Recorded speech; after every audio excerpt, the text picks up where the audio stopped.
Okay, we're on the record. Well, good morning. Today is the first day of July.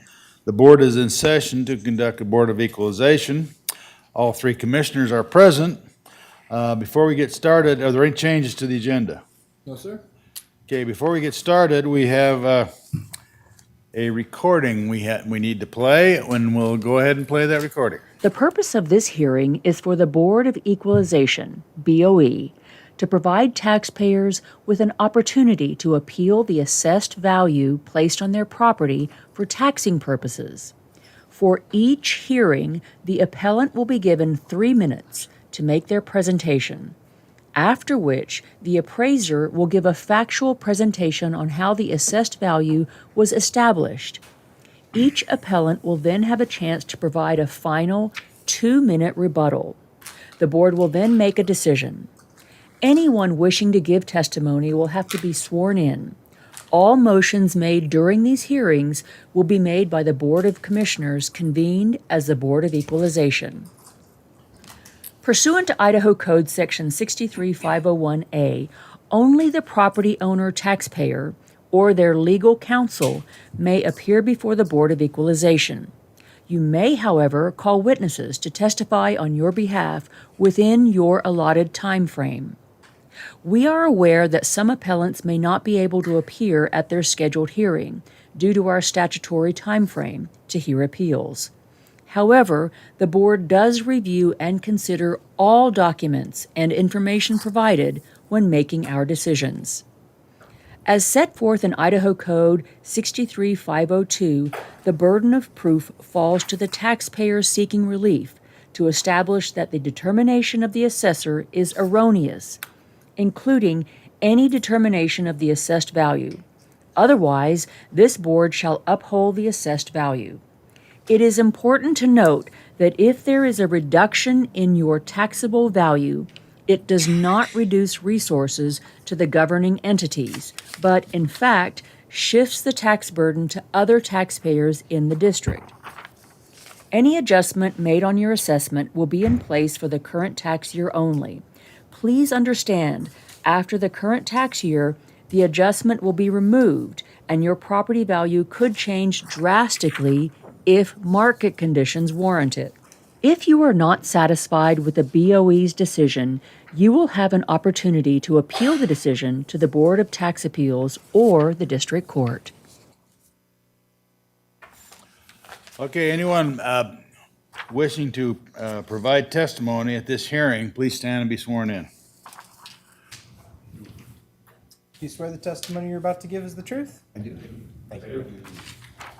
Okay. Our first applicant is Adam Cole. The parcel number is R31790700200. Is Adam here? No, we've got an adjustment to read into the record. Okay. We came to an agreement last night. Okay. All right, so if you'll do that now, then you'll read that into the record. Okay, this is Craig Church, commercial appraiser with Ada County. We reached an agreement with the appellant on this parcel. We'd recommend no change to the UR base at $6,400, and then adjust the UR increment to $260,500 for a new total of $266,900. So it'll be 266.9. Yes, sir. And so the 6,400 is the top value, and what's the bottom one? It's the $260,500 for the UR increment. 260,500. Yes, sir. Okay. All right. I'll accept a motion.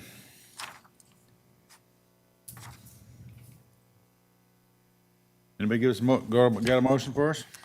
Mr. Chairman, I move that the Board of Commissioners sitting in the Board of Equalization accept the assessor's modification of the valuation of parcel number, let's see, 3179. R 31790702000 to the land value of $6,400, no change, and the improvement value of $260,500 for a total value of $266,900. Is that correct? Yes. Is there a second to the motion? And authorize the chair to sign the documents on behalf of the board. Second. Second. All right, you've heard the motion. All in favor, say aye. Aye. Aye. Motion carries. Thank you. Okay, the next item up for consideration is John Orlovich with parcel number S101811415. Hello, I'm John Orlovich. and, Hi, John. My witness, Greg Riddell, will be speaking on my behalf for ABC Mini Storage LLC. Okay. Go ahead.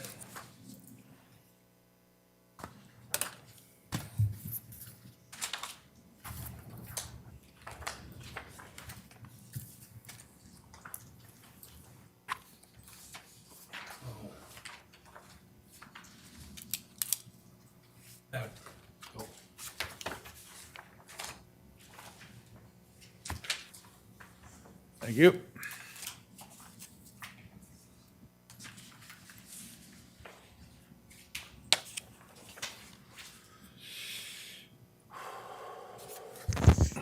Does our clerk have a copy of that too? Or did you email this to our clerk? No, I brought 5 copies. Give him a copy too for the record, Well, does the county or two. one later? He'll get one. Just go ahead. Go ahead, sir. Go ahead. To who? It doesn't matter. Just go ahead with your presentation.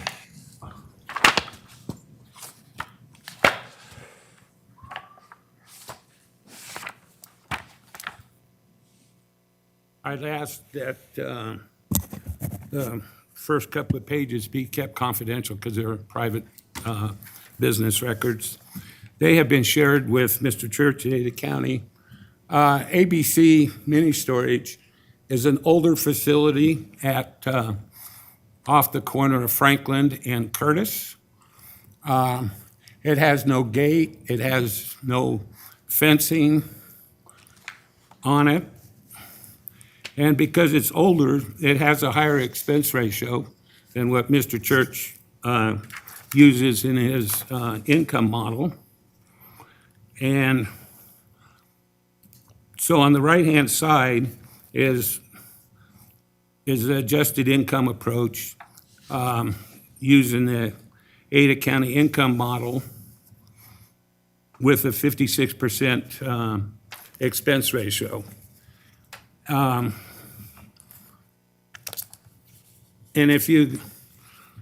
when you get to Mr. Church's packet, he will have, I think it's page 9 in his packet.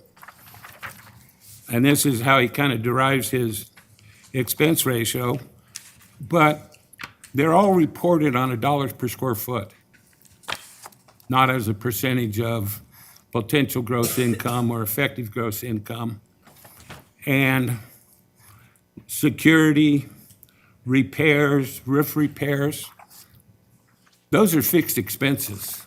And when you reduce the expense ratio or change it to as an effective gross income from a potential gross income, you reduce the amount of money available, even though you still have to replace or repair the roof on a vacant, unoccupied unit.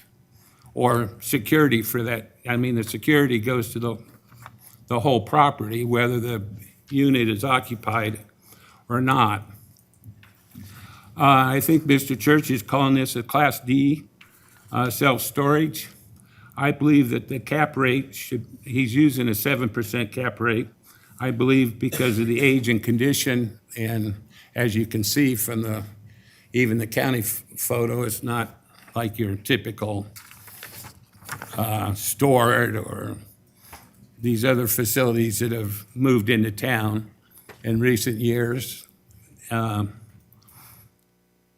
And then the last 3 pages are, we had to, I guess most of you guys weren't commissioners a couple of years ago.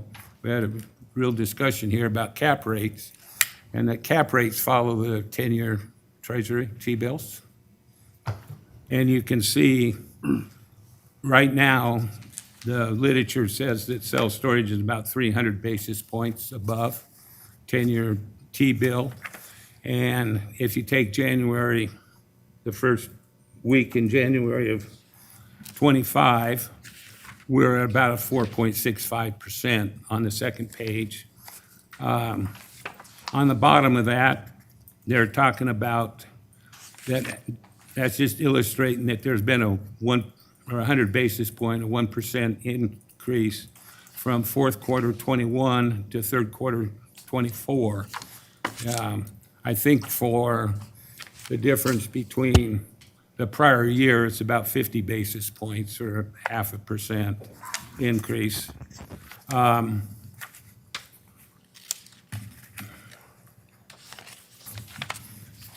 So he has, I believe that his documentation will show that he's used a, while we wait for a response, this single page here is just kind of illustrates at his 25% expense ratio, which is a top sell, using the Ada County numbers, that's $50,900 in total expenses.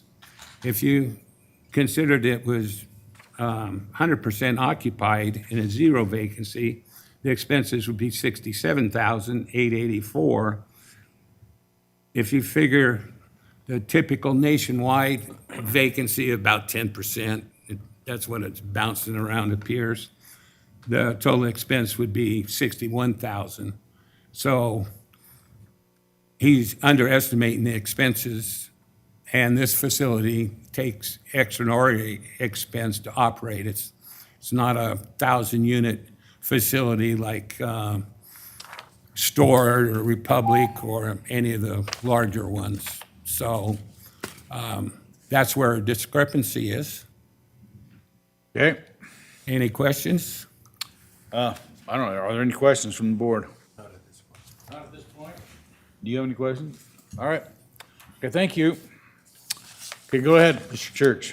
Hey, Craig Church with Ada County Assessor's Office. I'll direct you to page 2 of our packet for starters, just showing the location of the subject property. It's on the south side of Franklin Road, west of Curtis.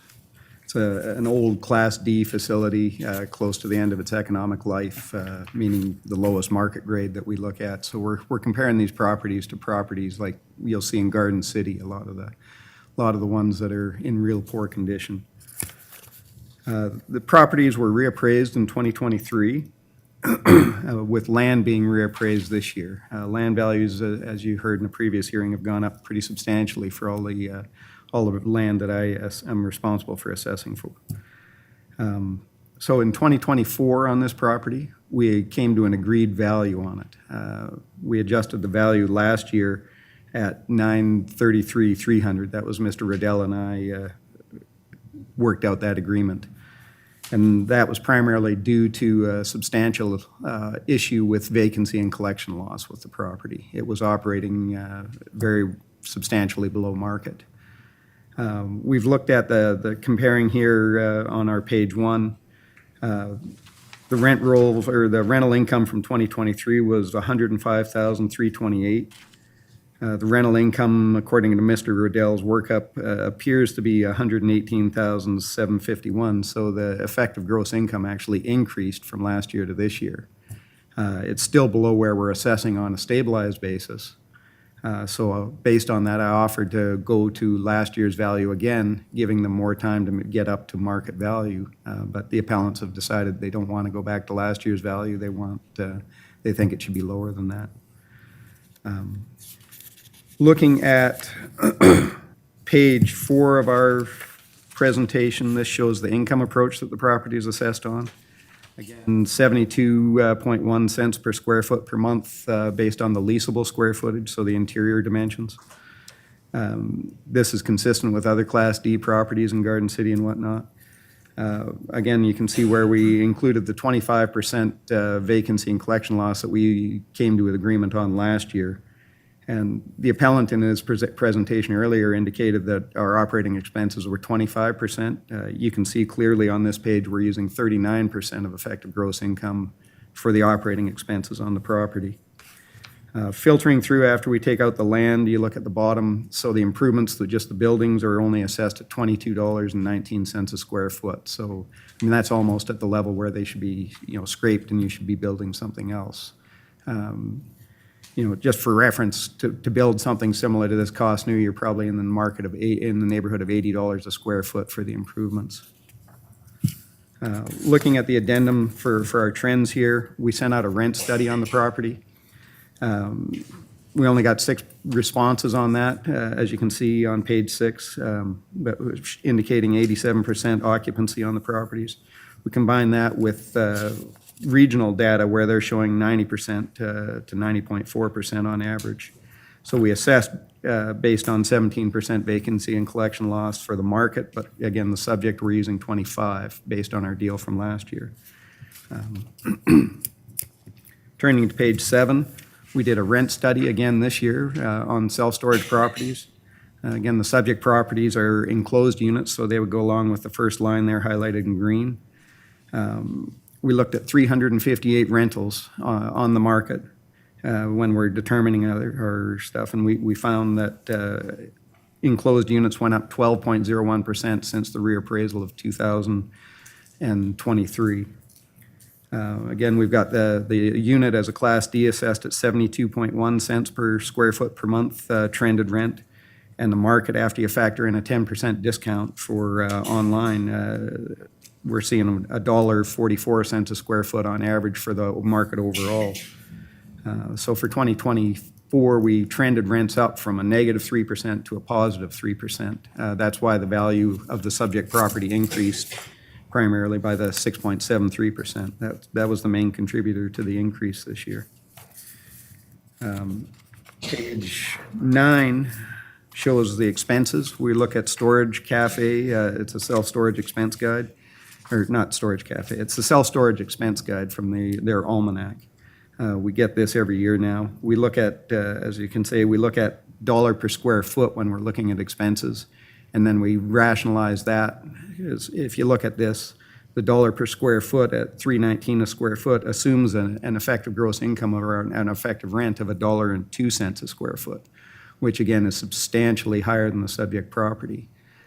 So we came up with 39%. So the indicated from the study is 26.15%, but again, when we normalize that for the lower rents, we're using 39%, and that's more consistent with what we're seeing overall for all complexes in Ada County.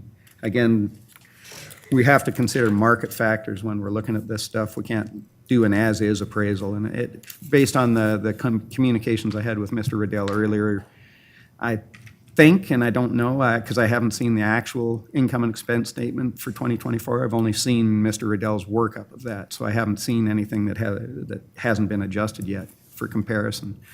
But yeah, I just don't know what he's got in there. So it appears he's trying to do an as-is appraisal, and for assessment purposes, we have to value based on market parameters rather than as-is. It's following that Rule 217 that we have to follow that you'll probably hear a lot of or have heard a lot of over the last few years. Again, page 11 is our cap rate support. You can see we, for Class C properties, we increased those 0.25% to 6.25%. And for the Class D, the subject property is assessed at a 7. We don't have any actual data on Class D, but theoretically it should be higher. And we're kind of seeing 0.25 point or more increase in them. And then again, page 12 is just the Rule 217 that directs us to consider market rents and market factors. So kind of to sum up, we haven't seen anything that points to a reduction that's lower than last year so far. So I think a fair value is going back to last year. That's what we offered, but the offer was declined. So I guess we need to do a little more work on this maybe at the next level. Thank you. Okay, go ahead, you issue a Just- rebuttal if you'd like. Yes, just a couple of comments. As far as, he said he hadn't seen the actual P&Ls. I'm a certified general appraiser. I have to be honest, okay? I'm not gonna put something down here that isn't supported somehow. So, Mr. Church, and he talks about last year, and I don't know, last year I either didn't have time to help the taxpayer pursue this, and he was unhappy with the 933, I think it was, last year. And we discussed it and decided not to pursue any additional through the Board of Tax Appeals. Mr. Church continues to talk about these market rents. You know, I don't think that John here has intentionally leased these markets less than market rent, what he can get. And in the self-storage business, every time a ownership decides to jack up the market rents, your vacancies increase. So one, kind of offsets the other, and you have to wait and go out and get somebody to fill one of those overhead doors with their furniture or whatever they choose to store in it. So these are real numbers. These are real expenses. And I did not state, Mr. Church stated that incorrectly. I did not state that the expense ratio was 25%. I just said that the 25% vacancy factor reduces the expense ratio because that's on the effective gross income and not the potential income. So if he had only a 5% vacancy factor in his model, it wouldn't reduce it very much, the difference. And one other thing I provided, and it's more just background information, is the last document there, and I don't have a copy of it, so I'm going to just talk from memory, is these self-storage facilities are now competing with storage cubies, pods, people, Boise Box, Mini Goes. There's all kinds of them where they bring the storage box to your driveway and you pack it and they come pick it up and haul it to their facility someplace. Guess what? There's no income approaches being done on any of those. And with the exception of pods, and I think the new there's 2 new U-Hauls in Meridian, I think they're the only ones that are that I could find a personal property tax assessment for those storage pods. And here, each one of these roll-up doors is equivalent to a storage pod. They ain't paying any taxes. Or at least it doesn't appear that they are paying any taxes because I can't find any personal property assessments online for them except for pods out here at Gallon Road and pods and I think U-Haul in Meridian. They have filed their declaration. And they get the tax commission depreciation factor. So the new cost each year on the personal property declines to a base value someplace. Okay. Well, well, as Mr. Church says, the land values on these things just keep going up. All right. Could you wrap it up then? Yes, You've gone unless over. I will answer any questions you guys may. All right, any questions for the applicant? Any questions? Any questions? No questions, thank you. Thank you, Commissioners. All right, thank you. All right. But wait, Well, we're going to have to make a decision now because all testimony has complete. yeah, was somebody going to recommend a value or? Well, that's what we do now. Yeah, okay, that's what I was trying to get in the way. Just- Okay. Okay. It's my first time here. Oh, okay. All right, Okay. fine. All right, the item is before us, the parcel number S10181100415. What is the thoughts of the board? Any questions or discussion before we proceed? I think it's noteworthy that the valuations have not changed that much from last year, and they're significantly lower than the 2023 tax year. That was $1,200,000. And so is there a recommendation from the board? Mr. Motion? Chair. Yeah, go ahead. Just question, if the board did adjust this downwards to the previous year's valuation, which was considered by Mr. Church, that wouldn't preclude them from appealing this at the next level if they chose to. Is that correct? That's correct. They can appeal any decision of this board. So, I have a question for Mr. Church. In your suggestion that, or your recommendation that they rejected, that you return to the last year's valuation, did you have a number on that in terms of the land value and the improvement value? Yes, sir, I do. Sorry, I mixed them up here. So the land would be no change at 514,000. Let me just calculate that out again. So total of 933,300 minus the 514. The improvement would go to 419,300.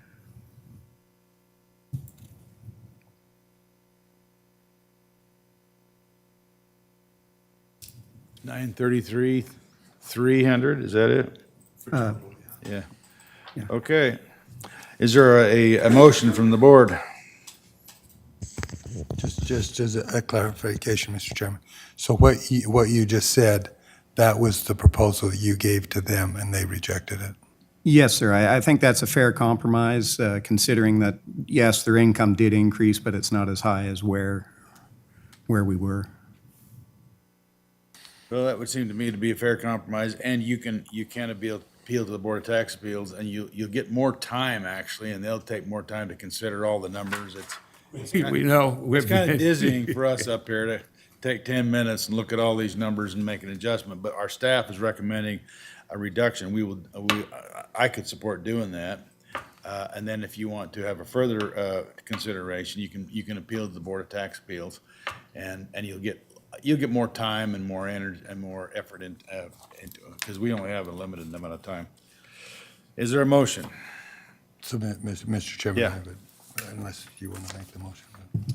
I'll go ahead and make a motion. And I'll say you did present a very good case. I didn't feel it, based on what I heard from the assessor's office, would overturn their determination. But again, I'm not an expert, and I have to rely on, just what I hear in this room. So, again, you are definitely encouraged to appeal if you don't support this decision. But I would move to that the Board of Commissioners, sitting as the Board of Equalization, modify the valuation on parcel number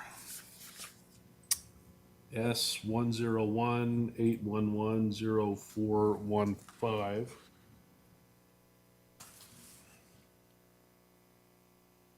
to $419,300 on the improvement, uphold the valuation of $514,000 on the land for a total valuation of $933,300, and authorize the chairman to sign the document on behalf of the board. I second the motion. Okay, well, you've heard the motion. Is there any further discussion? Again, we've made this modification based on our assessor's recommendation. And if you don't agree with that, you can appeal it to the Board of Tax Appeals, and you'll have a lot more time to make your case. All right. Just a comment on the 23, that was $1.2 million. It just slipped by John and he forgot to call me.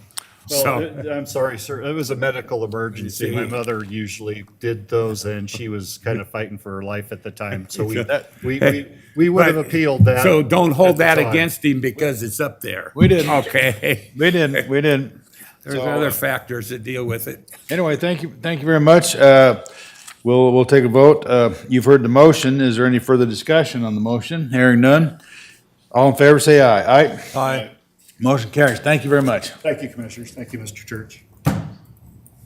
Thank you for the loan.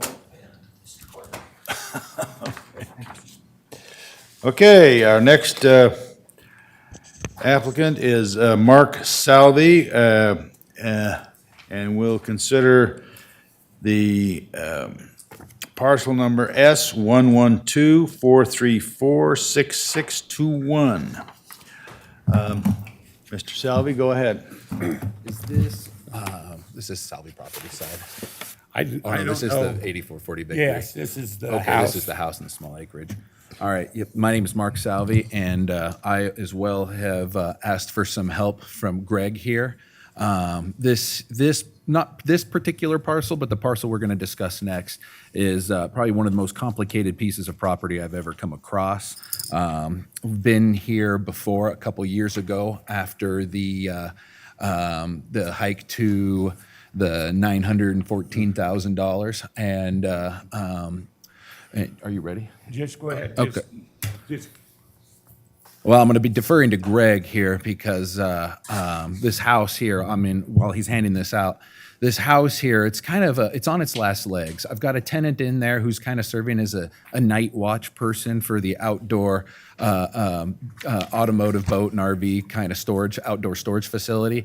And you know, he's a hardworking guy. He's struggling. This house, it's getting $900 a month in rent. And as soon as he moves out, which depending on how this goes, we might be looking at knocking the house down. We can't justify having the house anymore, and that's about all the rent we can get out of it. We cover the taxes. It's $900, and he gets some of the utilities there. It's an old house. The roof is fallen. It's going to need a roof. And with the roof and some of the foundational work that the house is needing, we're probably just going to have to say goodbye to it. The backyard of it is being used for outdoor storage, which is also being used next door. That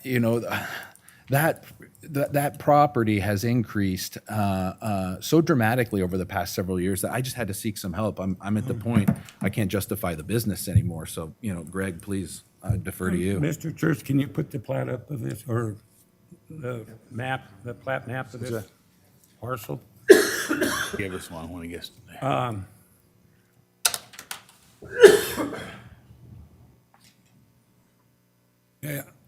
Yeah, now you can see that. Whenever, about June 27th, I thought we had an agreement with the assessor's office for $8 a square foot and here's the email to Craig Church that Mark, the tax owner, we agree that $8 is okay. The assessor has a little more acreage than I measure for the house site. And you can see that a residential appraiser by the name of Sylvia was gonna maybe go re-inspect the house, because I haven't looked at it, but Mark, as he's sitting here today, says he'll accept the house value. Very nice. I looked in MLS for something similar on a traffic street, that's highly impacted by traffic.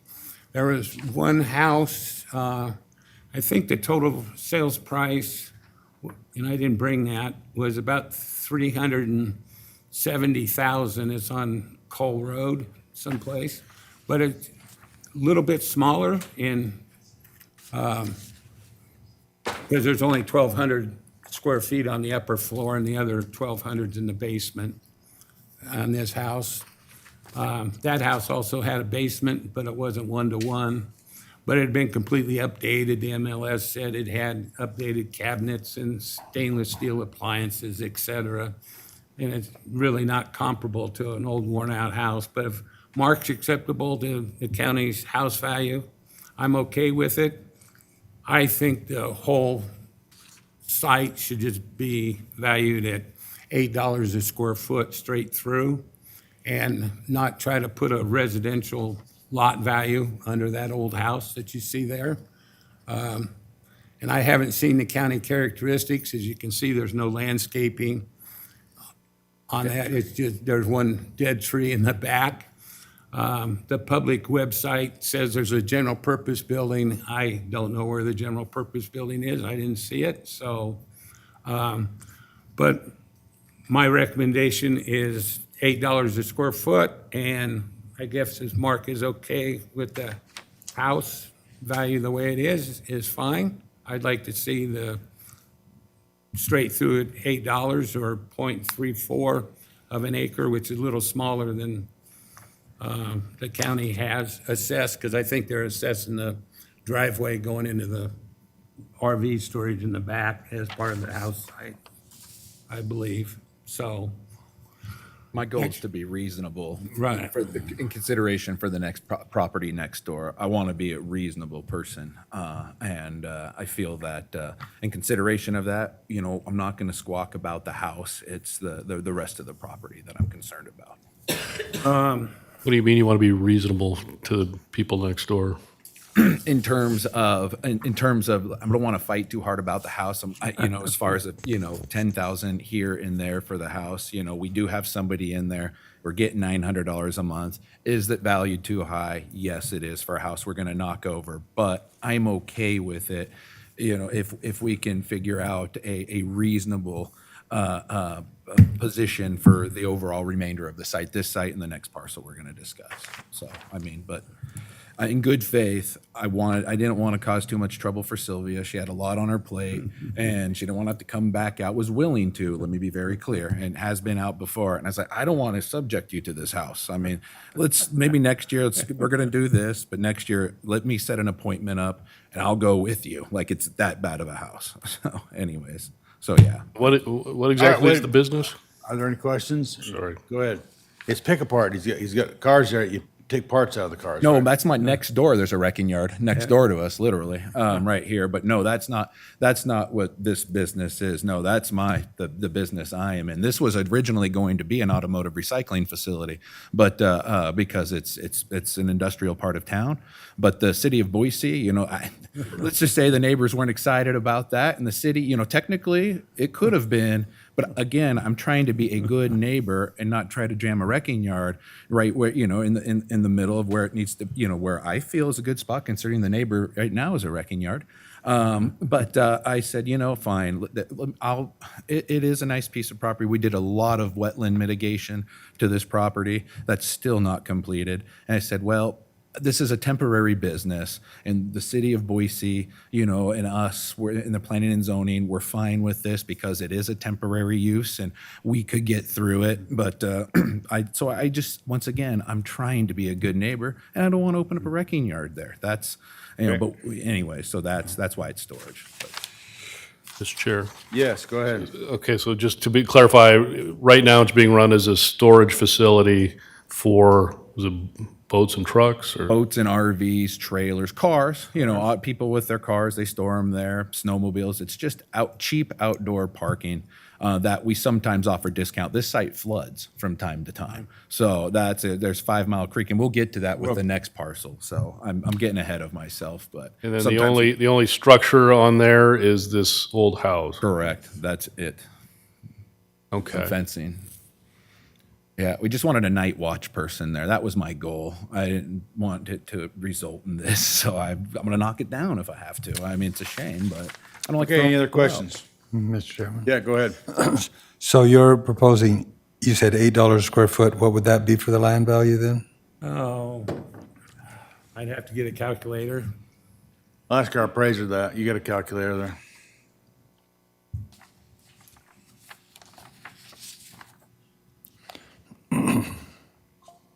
Yeah, this is Elliot Graham, residential field supervisor with Ada County. I'm getting a value of 736,700 if the commercial land were dropped to $8 a square foot. Reasonable.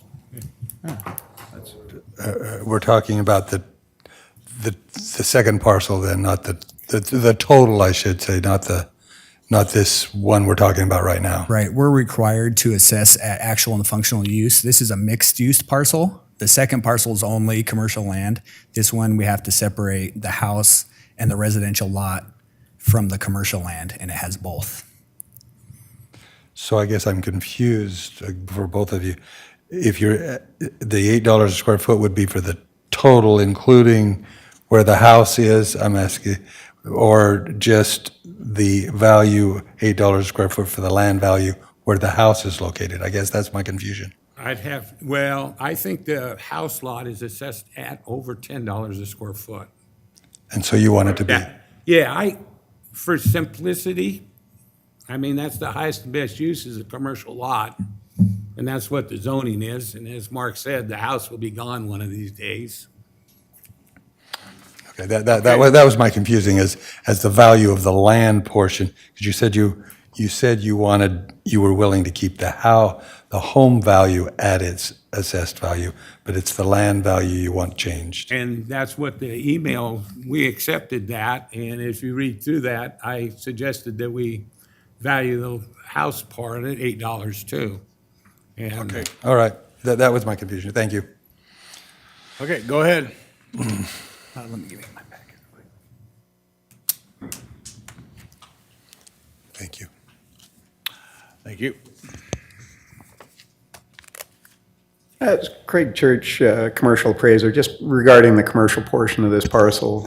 So it's valued, this and the parcel that's coming up after this are valued as one economic unit, as a 12-plus acre parcel, based on its actual and functional use as an RV lot. We offered to adjust the land of the usable land on the whole thing to $8 a square foot. The appellant said, well, we'll take that on the smaller lot that we're hearing now, but we won't take it on the other. We're not willing to do that. We sent them an email saying we're not willing to do that. We treat the whole thing as one RV storage lot, so we can't have one at $8 and one at $9. We did make an offer at $8, but they declined it, rather firmly declined it. So we're not in favor of adjusting the commercial ground on the property that we're hearing right now. Thank you. All right. Okay, go ahead. This is Elliot Graham, residential field supervisor. I'm just speaking to the residential lot value and the home value. Right.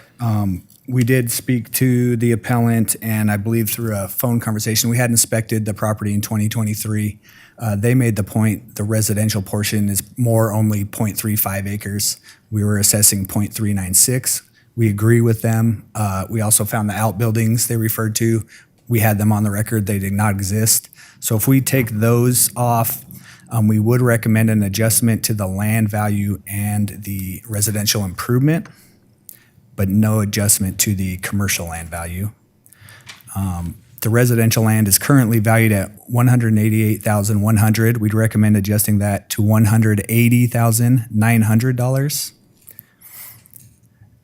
The residential improvement is currently valued at $161,200. We would recommend adjusting that to $154,500. And again, not recommending an adjustment to the commercial land value at $827,200 at this point. Okay. All right, did we get that? Any questions? Chair, Yeah, go ahead. when you have a house that's part of a commercial enterprise, I guess you'd be considered like a caretaker's home. So is it still assessed as a residence, but not as just overall part of the commercial? I believe we have to go by what it's being used for. In this case, it's a rental, so it's being used as residential. It's not being used by an office manager, so we are assessing it as a residential on 0.35 acres.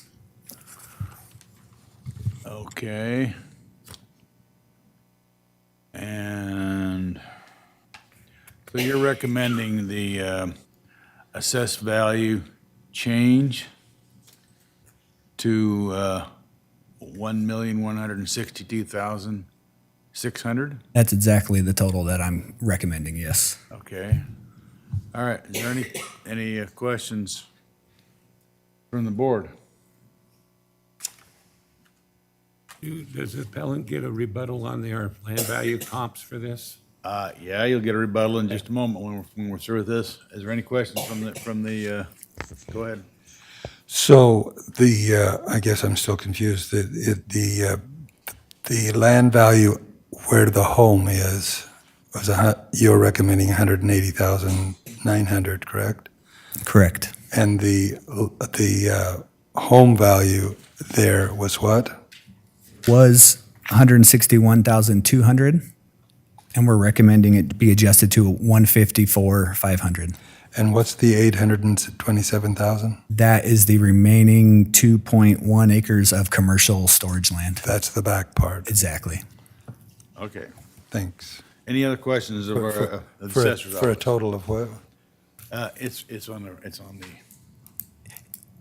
It's right there. Yeah, the first page, the subject page, and the over bottom here. is broken Okay, down oh, there. Here's, okay. 1116, okay.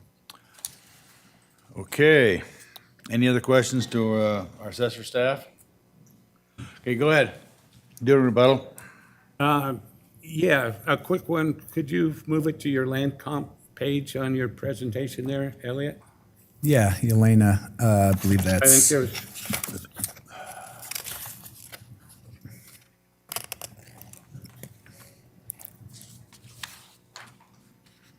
isn't there some commercial land comps? that will be with Mr. Church on the next parcel. Yeah. Okay. This actually is a presentation for the next parcel, but I'm just gonna, so we can talk about it here. Mr. Church has 3 land comps, and these just happen to be 2 in Meridian.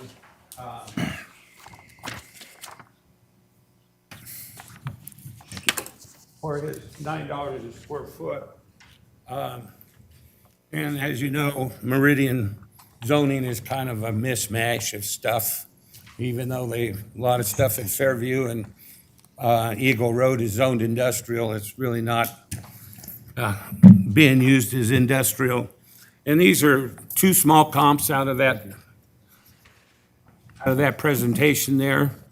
And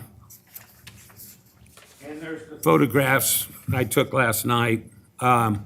You can see the one on Fairview, multi-story dermatology office was built on it. The second one adjoins the Blue Cross complex at Eagle and Pine Street there. And this kind of goes to the whole of 12 acres or whatever we're talking about. These comps are small. They have to have a size adjustment. And that's why I thought the $8 was a fair compromise for the subject land versus the $9 a square foot that the county has on it. It also has limited access too. It's half of a driveway. I mean, that's an issue. That's a real issue. Then there's a neighbor there. Okay, well, So those are just to the, I agree with the house value, what Elliot has stated for those. right. And it's just, I believe that, that the county should abide by their $8 a square foot offer that we accepted. Okay, well, it's kind of difficult to bifurcate these two because they're 2 separate parcels. And we're talking about one parcel right now, and then we'll get into the other parcel in a few minutes. Well, the other parcel has other issues. I can see they're hooked up together, but Right, but they're two separate parcels, so I think we should conclude this parcel and then get on to the other parcel. So, do you have anything else? Any other questions for the applicant? Just for clarification, we're considering the 6621 now. Yes. That's the one we're considering. It's the one with the house on front with the little narrow lot going back. Right. Okay. Yeah. Just make sure I understand what we're, Okay. Yeah, that's what we're doing right now. Then we'll take up the other section in just a moment. Because we have two different staff. Mr. Churchill, you're doing the other one, and, right. Okay, any other questions then to the applicant? no. No? Okay, any questions to our assessor? All right, well, it's before us now, so, and, let's see. You've made the recommendation that we have in front of us, the assessor has, right? Okay, is there any questions from the board? No. If not, I'll accept a motion.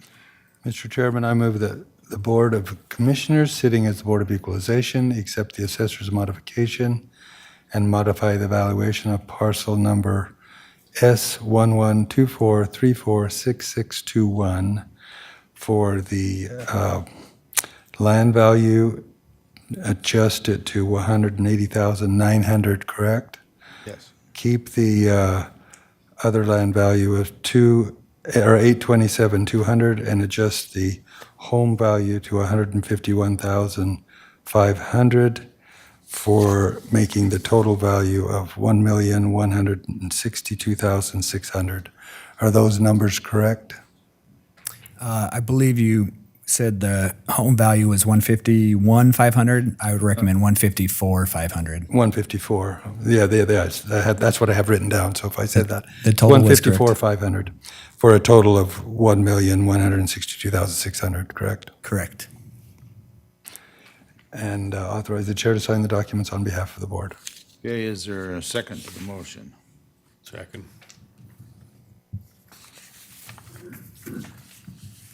And let's make sure I get this correct, yeah?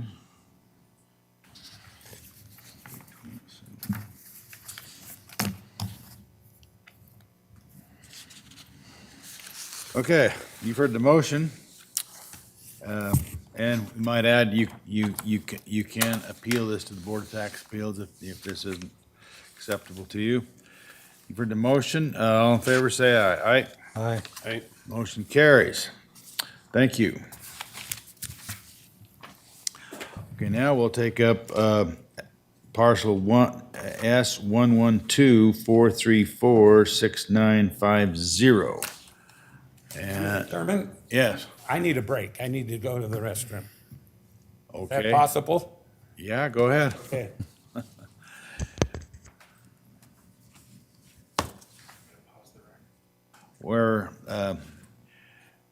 Yeah, we'll be off the record for a minute.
Mark Selby's the applicant with parcel number 112-434-6950. Go ahead.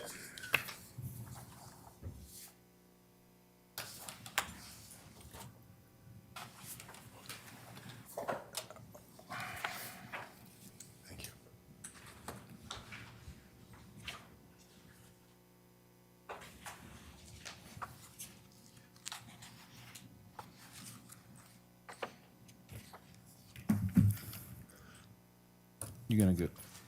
Yes. Go ahead, sir. Want to start? Yes, let me, could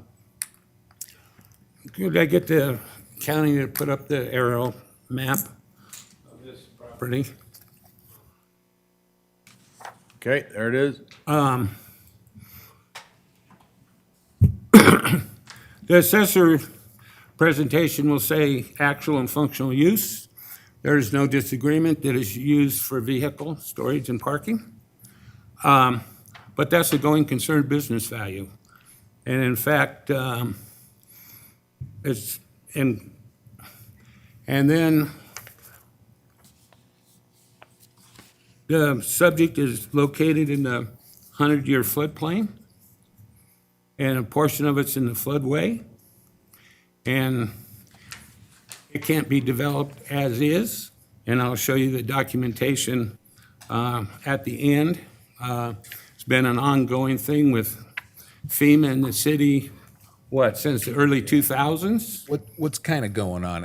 I'll provide a little background here. There was another image that actually showed what it looked like. What was the one before that? There was an image showing that one here. right there. That's what it looked like. So if you put the floodplain map over that, but 90% of that is covered by the 100 and 500-year floodplain, and then the floodway cuts right through the middle of the property, bisecting it. It took years to obtain the permits to relocate the creek around where you saw in the previous image to allow for use in the middle. But there's still flood risk there. And we are still, in the process of getting that recognized. That creek, that site it's handcuffed. It cannot be developed in any way, shape, or form. That's why it has this outdoor temporary use function. Until FEMA recognizes the relocation project, we can't do anything with the property. So it fell to the floodplain, the Boise City floodplain administrator. When this was submitted, it was determined that there were several downstream neighbors, upstream neighbors that have altered the creek without the permits, causing some significant legal issues. And the city of Boise said that is absolutely our responsibility, and we will absolutely correct that. And this is 2 years ago, and I wasn't super worried about it because the assessed values historically have been really, really reasonable, clearly. But in 2023, when it shot up to 3.2 million, this was the first time I've come down this road here with the Board of Equalization. And I got to say, somebody was really, I want to say, I don't know if it's the same commissioners or not, but whoever said, I had to do it over the phone, I had an emergency. I go to work every day. I had an emergency at one of the yards, and I had to take care of it. But whoever offered to cut it in half, the value in half in consideration of this, just thank you. I wanted to tell you thank you in person, whoever that was. But anyways, continuing, this Boise, I've now come back at this new assessed value at 4.15 million. I am now at the point, we're going to consider having to close this business. I don't know. We got to do something different. So I am at the point where I'm just trying to say, all right, we've got to figure it out. So I've now brought it to the city of Boise's attention saying, listen, I am being assessed at $4.1 million, and I can't even get a buyer. Like at this point, I'm trying to figure something out, how to get out of the property because I can't sell it, I can't develop it. And now the city of Boise says, yeah, we're going to have a big meeting. I'm waiting for the response. They've got a floodplain engineer, they're involved. They've got an attorney involved, and I am kind of just stuck in the middle with this huge assessment, and I don't know what to do. So anyways, it looks like we've done some homework, so thanks to Greg. I'll pass it back to Greg. So because of certain things that haven't been corrected or it needs to be corrected upstream, Mark is really hamstrung until those get, but this storage site is a going concern business. Businesses that are not taxable. And the value of this property should be what it is a vacant site that has floodway and floodplain issues. The third page is his business name, filed with the Secretary of State.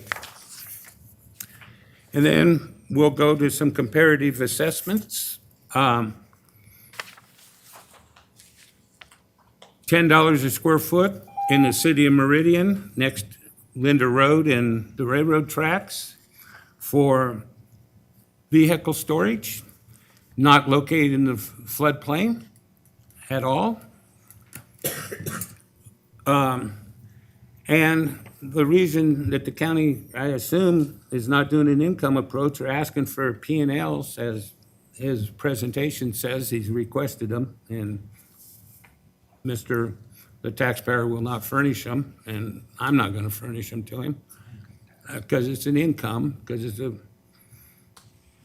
equivalent to an income tax, is because they don't have self-storage name at the driveway and a gate,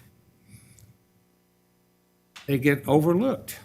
And that's where Storage Cubies is. They have RV storage in the back. And that's just the next page is just the assessments for those properties. And then the maps, the plat maps, the county plat maps, vehicle storage and Storage QB. You can see the RVs in the back of it. There's another, I asked Mr. Church for the ProVal to see if the Woods self-storage facility, if he was assessing that outside storage where you see the RVs parked there, like he's doing on other self-storage facilities. And then we go to Eisman Road. We have what do they call it? The big, where they store all the cars, vehicles out there. $350 a square foot, $211 a square foot. And I will state that each one of those vehicles in the parking of those have an economic value to somebody. Because if he's not getting an economic value for those storage spaces and parking those cars, he wouldn't be in business. It's just common sense. You've got the trailer manufacturer there. There's along the interstate is a trailer parking that's just equivalent to outside storage parking. And then we come to the next two comparable land value. Ms. Rosholt had filed a public records request with the commissioners for a copy of the lease that you folks, I believe, signed in February at the fairgrounds. It's in the floodplain. Your land lease is, I'm told, and of course, I haven't seen the written copy of it, is $11.43 a square foot per year for the land. Then I'm told it has an override for business income if they get the leaseor or the leasee gets makes ultimately some profit from going concern business out there. Whatever they are going to do is have concerts or sell alcohol or whatever they're going to do. You people know more about it than I do, okay? Well, if you take the $11.48 a square foot for that, one place it was reported 27 acres, I was told it's 30 acres in the lease, and cap it at 10% interest rate, indicated value is $50,000 an acre. And that does not include any intangible business value. All those vehicles that are sitting on that vacant site is intangible business value. Those are contracts that are specifically exempt. Ms. Rosso can give you the statute number as from taxation. And there are lay-down yards where contractors just, store stuff. 8, 10 cents a square foot is the asking rates for it. So at the fairgrounds, we have a perfect comp for what the land value is worth, what the income vacant with no business value is worth. And so I've taken, the last 4 pages I've left the frontage, and I've estimated that to be about 1.8 acres that's outside of the floodplain where the fence is there. I put that at $10 a square foot. The property in the floodplain, which you'll see the measurements on the 3 pages on Google that I measured, polygons. I put it at half price, $5 a square foot, even though the fairgrounds would indicate it might only be worth $50,000 an acre.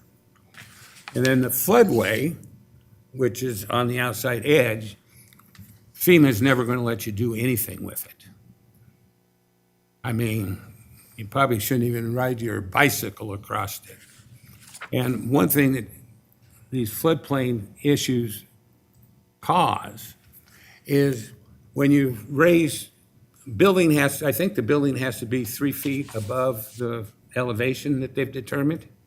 So when you raise a site and fill it, you have to lower another portion of the site an equal amount because the volume of water remains the same.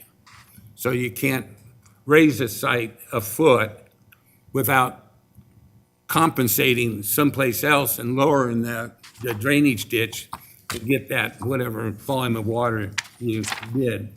So my polygons were a little bit less than the total assessed value. The assessor has 13.139 acres. Well, no, my polygons were a little bigger.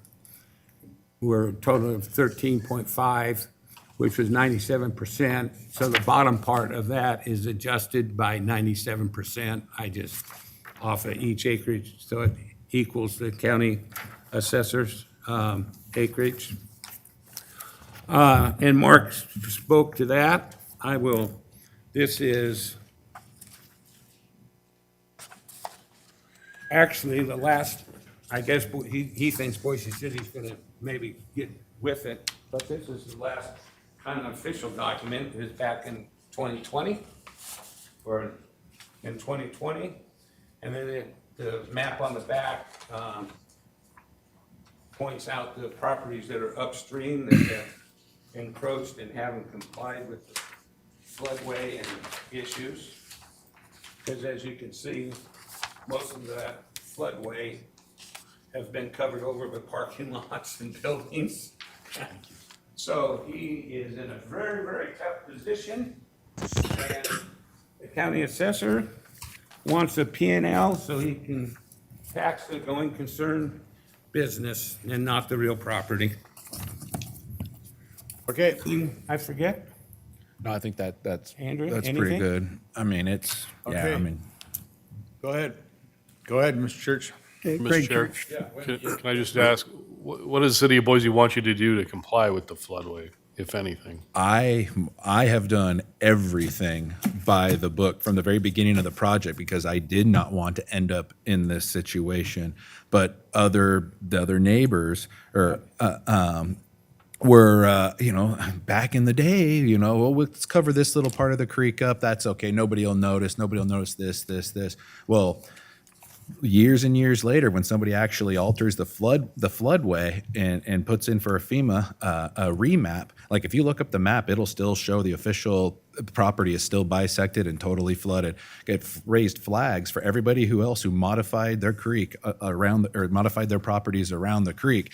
It raised up flags. And FEMA said, Boise City, you have to correct this before we approve this. So I did everything right, but I'm being hindered by my neighbors, and the city did not enforce it. There were some guys who retired that were supposed to enforce it, and it didn't get done. And now this huge assessment's here, and I can't even sell it. I can't develop it. I've tried to. I'm at this point, okay. I mean, You can continue to rent the RVs on there, though? yeah, well, a third of the site will flood from time to time, and we'll have to do, storage relief and say sorry, and we wait. Fortunately, it hasn't happened in a couple of years, but the site will flood every once in a while, and but it's all contained on site, and yeah, it gets to be a little bit of a swimming pool every once in a while, and we'll just have to say sorry, free rent for the a month or two, and hope that the water it eventually pools up in the corner and evaporates, and we just maintain it on site until they have access to their RV. So it's a really weird deal, but I got to do something to justify this project, and now it's between the other assessment and this, I'll sell it.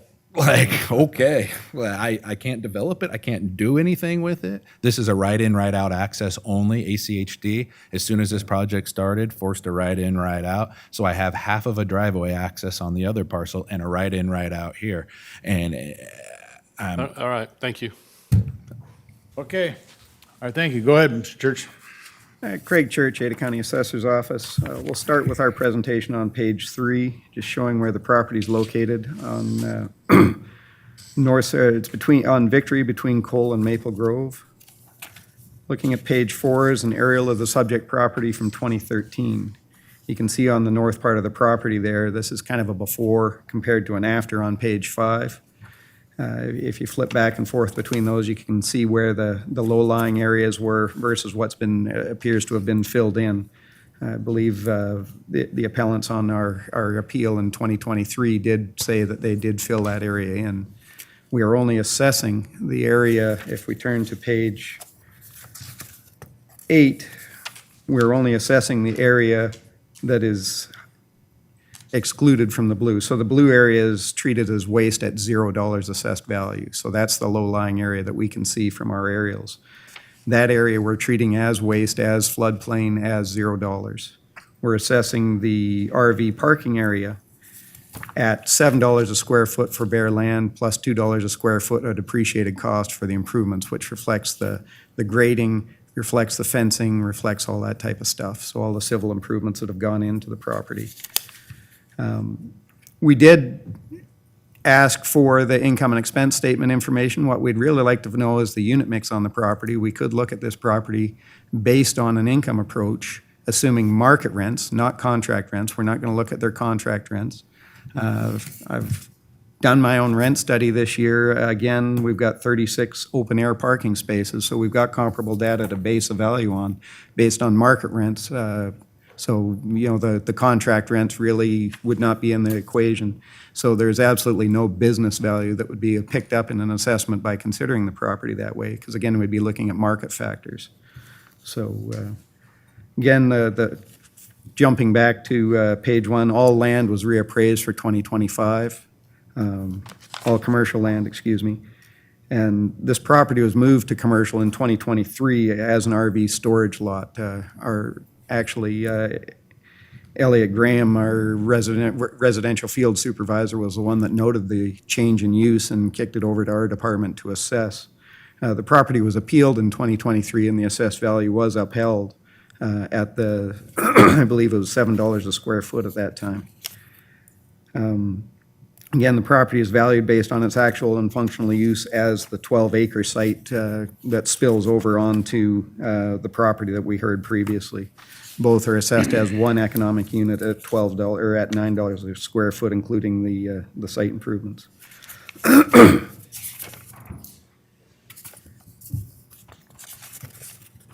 Turning to page 9 of our exhibit, here are our comparable sales that were considered when we were reappraising all this type of land. Mr. Riddell mentioned earlier that we didn't consider a size adjustment, that some size adjustment was necessary. Well, looking at Comp 1, that's a 22-acre sale on West Gowan. It's inferior to the subject property. It's got issues with basalite that they're blasting out of there right now so they can put foundations in for some new warehouses over there. But again, that one is sold as bare land at $10.92 a square foot for 22.07 acres. So substantially more than the assessed value of $7 a square foot plus the site improvements that the subject is. So we feel that their critique about a lack of a size adjustment is inappropriate. But again, we've got the first three sales are the best comparables for the subject property. They're the largest ones. And again, we're assessing at $9 a square foot, including those site improvements. Turning to page 10, we've got our comparable location map of the property. The appellants have claimed that they've offered storage relief. That's something we haven't seen any evidence of for flooding and where the RVs are. I've worked with Mr. Selvey in the past on his Jalopy Jungle properties where he did provide us evidence where there was flooding on those properties. So he sent us photos and we worked out values on those many years ago and treat those properties as such. But we haven't seen no evidence provided from the appellants on this one that there's flooding issues on the property that's used as the RV parking. But again, I'll stand for questions for now and Okay, well, I would have a question, and that would be on the area that you have colored in here on page 8.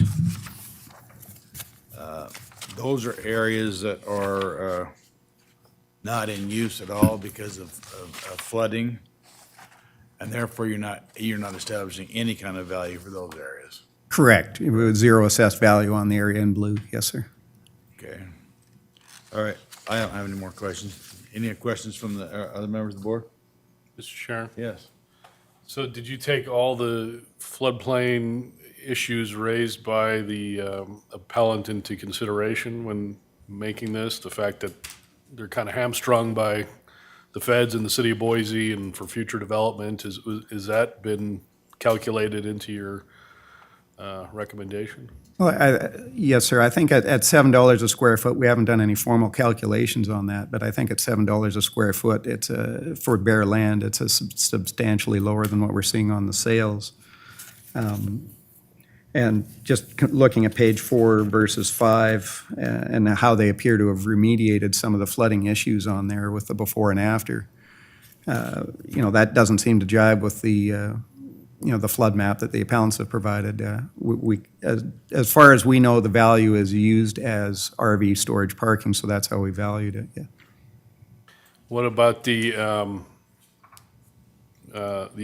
appellants comparable to the Ada County-owned RV park? Did you look at that issue at all? No, this is the first I've seen of any of that information today. And that's not the RV park, that was the Fairgrounds. New park.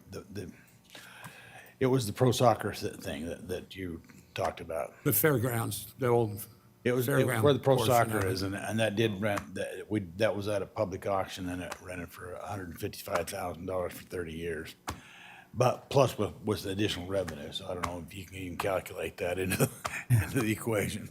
well, like I stated, the additional revenue is going to concern business value because they're going to be selling, I don't know, water, drinks, alcohol, food, whatever, entrance fees to soccer games, yeah. But that wasn't the RV park he was talking about. Right. That was the Fairgrounds. used to be the horse racing track, and Right. and there was a little pond in the middle, and that's been moved to the side anyway. So, but I don't see where that's even a proper comparable. But anyway, go ahead. Any other questions for staff? You have any questions? All right, go ahead. You have 2 minutes for rebuttal. Well, I'm just not gonna talk, because we talked about these, the last one, those two, in Meridian, got offices where they're located, just for the record. Is that this here? Oh, okay. So there's- We had exhibit,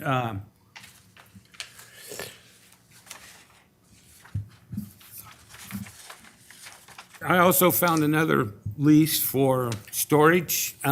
They're pod containers. It's over in Canyon County. It was a 3-acre site, and they just renewed it, owned by the city over there of Caldwell. And they just renewed it for $1,000 an acre for a 5-year term. And they have stacked those storage pods on it 3 high. So that's an indication that what vacant land fair market rent is for, and the fairgrounds is a perfect, I mean, it's almost a twin sister to the subject. It's encumbered in the floodway, floodplain and floodway at the fairgrounds. I don't think you can build new buildings out there, at least what I'm looking at the map. And that's why I think that's where they're putting in soccer fields or something, which doesn't impede flooding, you know. And they want to, because it has a storage, it says simply storage on a sign, it demands to be assessed as going concern business. So the lease at the fairgrounds is, did you say $11 a square foot?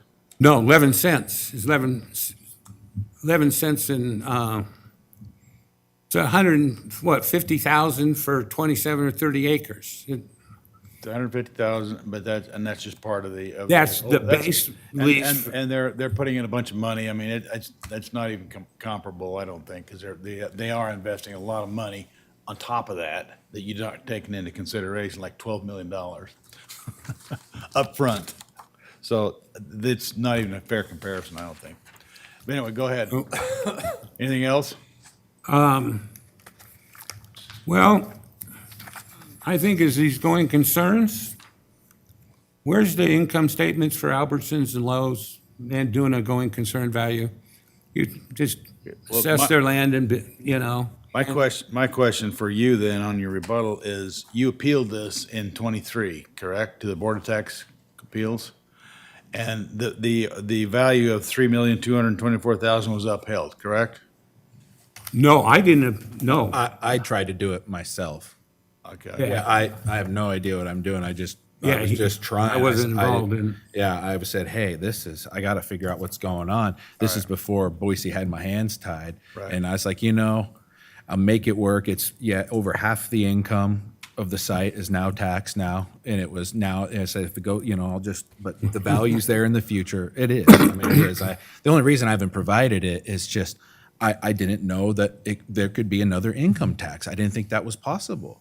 And now at this, at this juncture, I'm actually considering having to do, this is a temporary use. I might have to shut it down and do something different or push the city of Boise. I mean, I got to figure it out. So, but I want to try here now that it went up significantly more and the rent's about the same. It's like, all right, I've got to do something different. All right, well. I'd like to develop it. I'd like to sell it. I'd like to do something. Sure. All right. Thank you.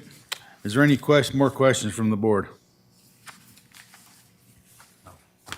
You got any questions? All right, I'll accept the motion. On parcel number 112-434-6950, Mr. Mark Salvi. Is there a motion? Or is there any further discussion?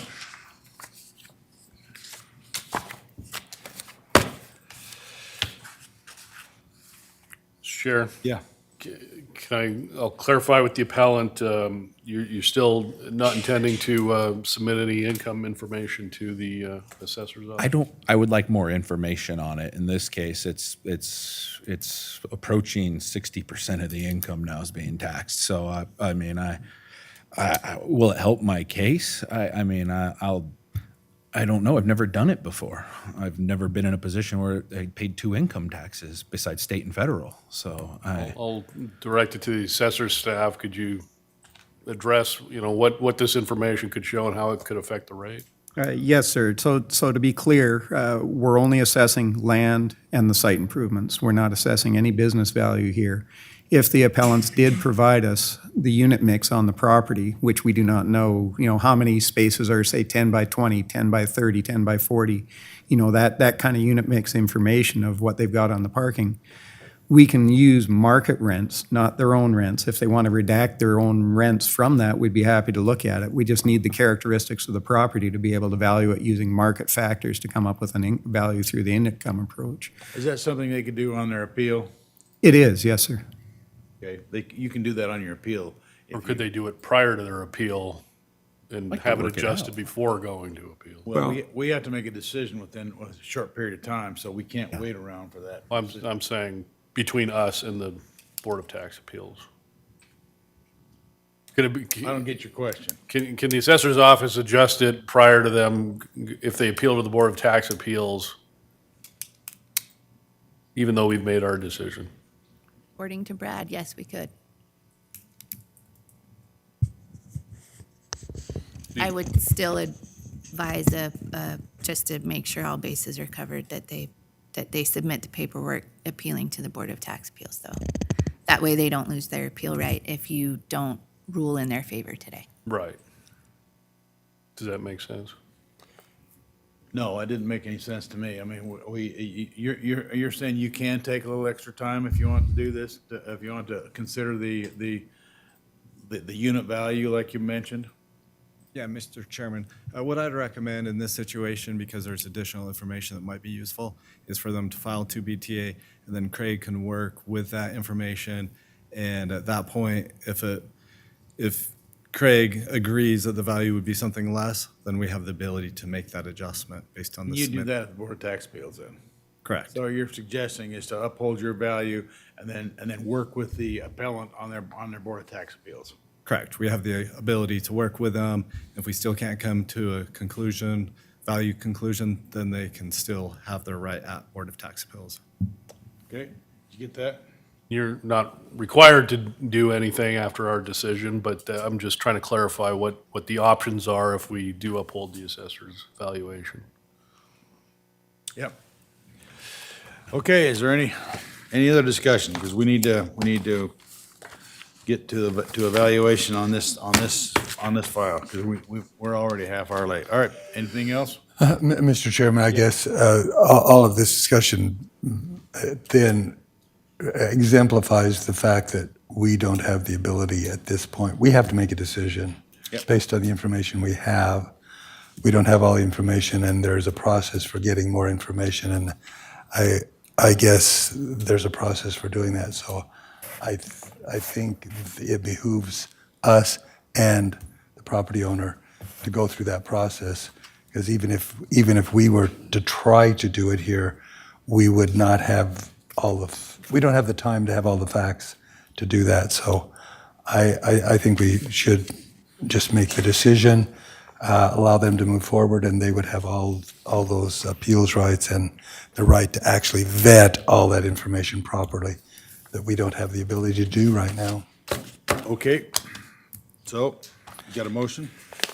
So I would move that the Board of County Commissioners, sitting as the Board of Equalization, uphold the assessor's valuation on parcel S 1124346950, again, with the understanding that we are making the decision with the information we have. That's right. But there may be more information that's available, and the decision-making process, as it moves forward, would be able to consider those facts, and I would strongly recommend that that be the case. Okay, that's your motion. Is there a second? Second. Okay, you've heard the motion. All in favor, say aye. Aye. Aye. Thank you. Okay, we're getting into the 11 o'clock hour, but it's 11:30, so apologize for that. Would you play the recording?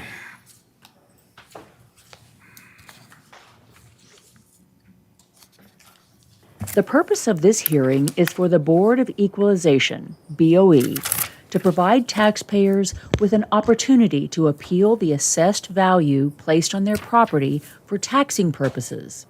For each hearing, the appellant will be given 3 minutes to make their presentation.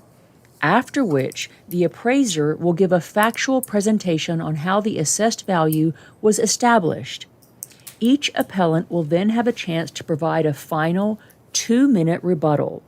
The board will then make a decision. Anyone wishing to give testimony will have to be sworn in.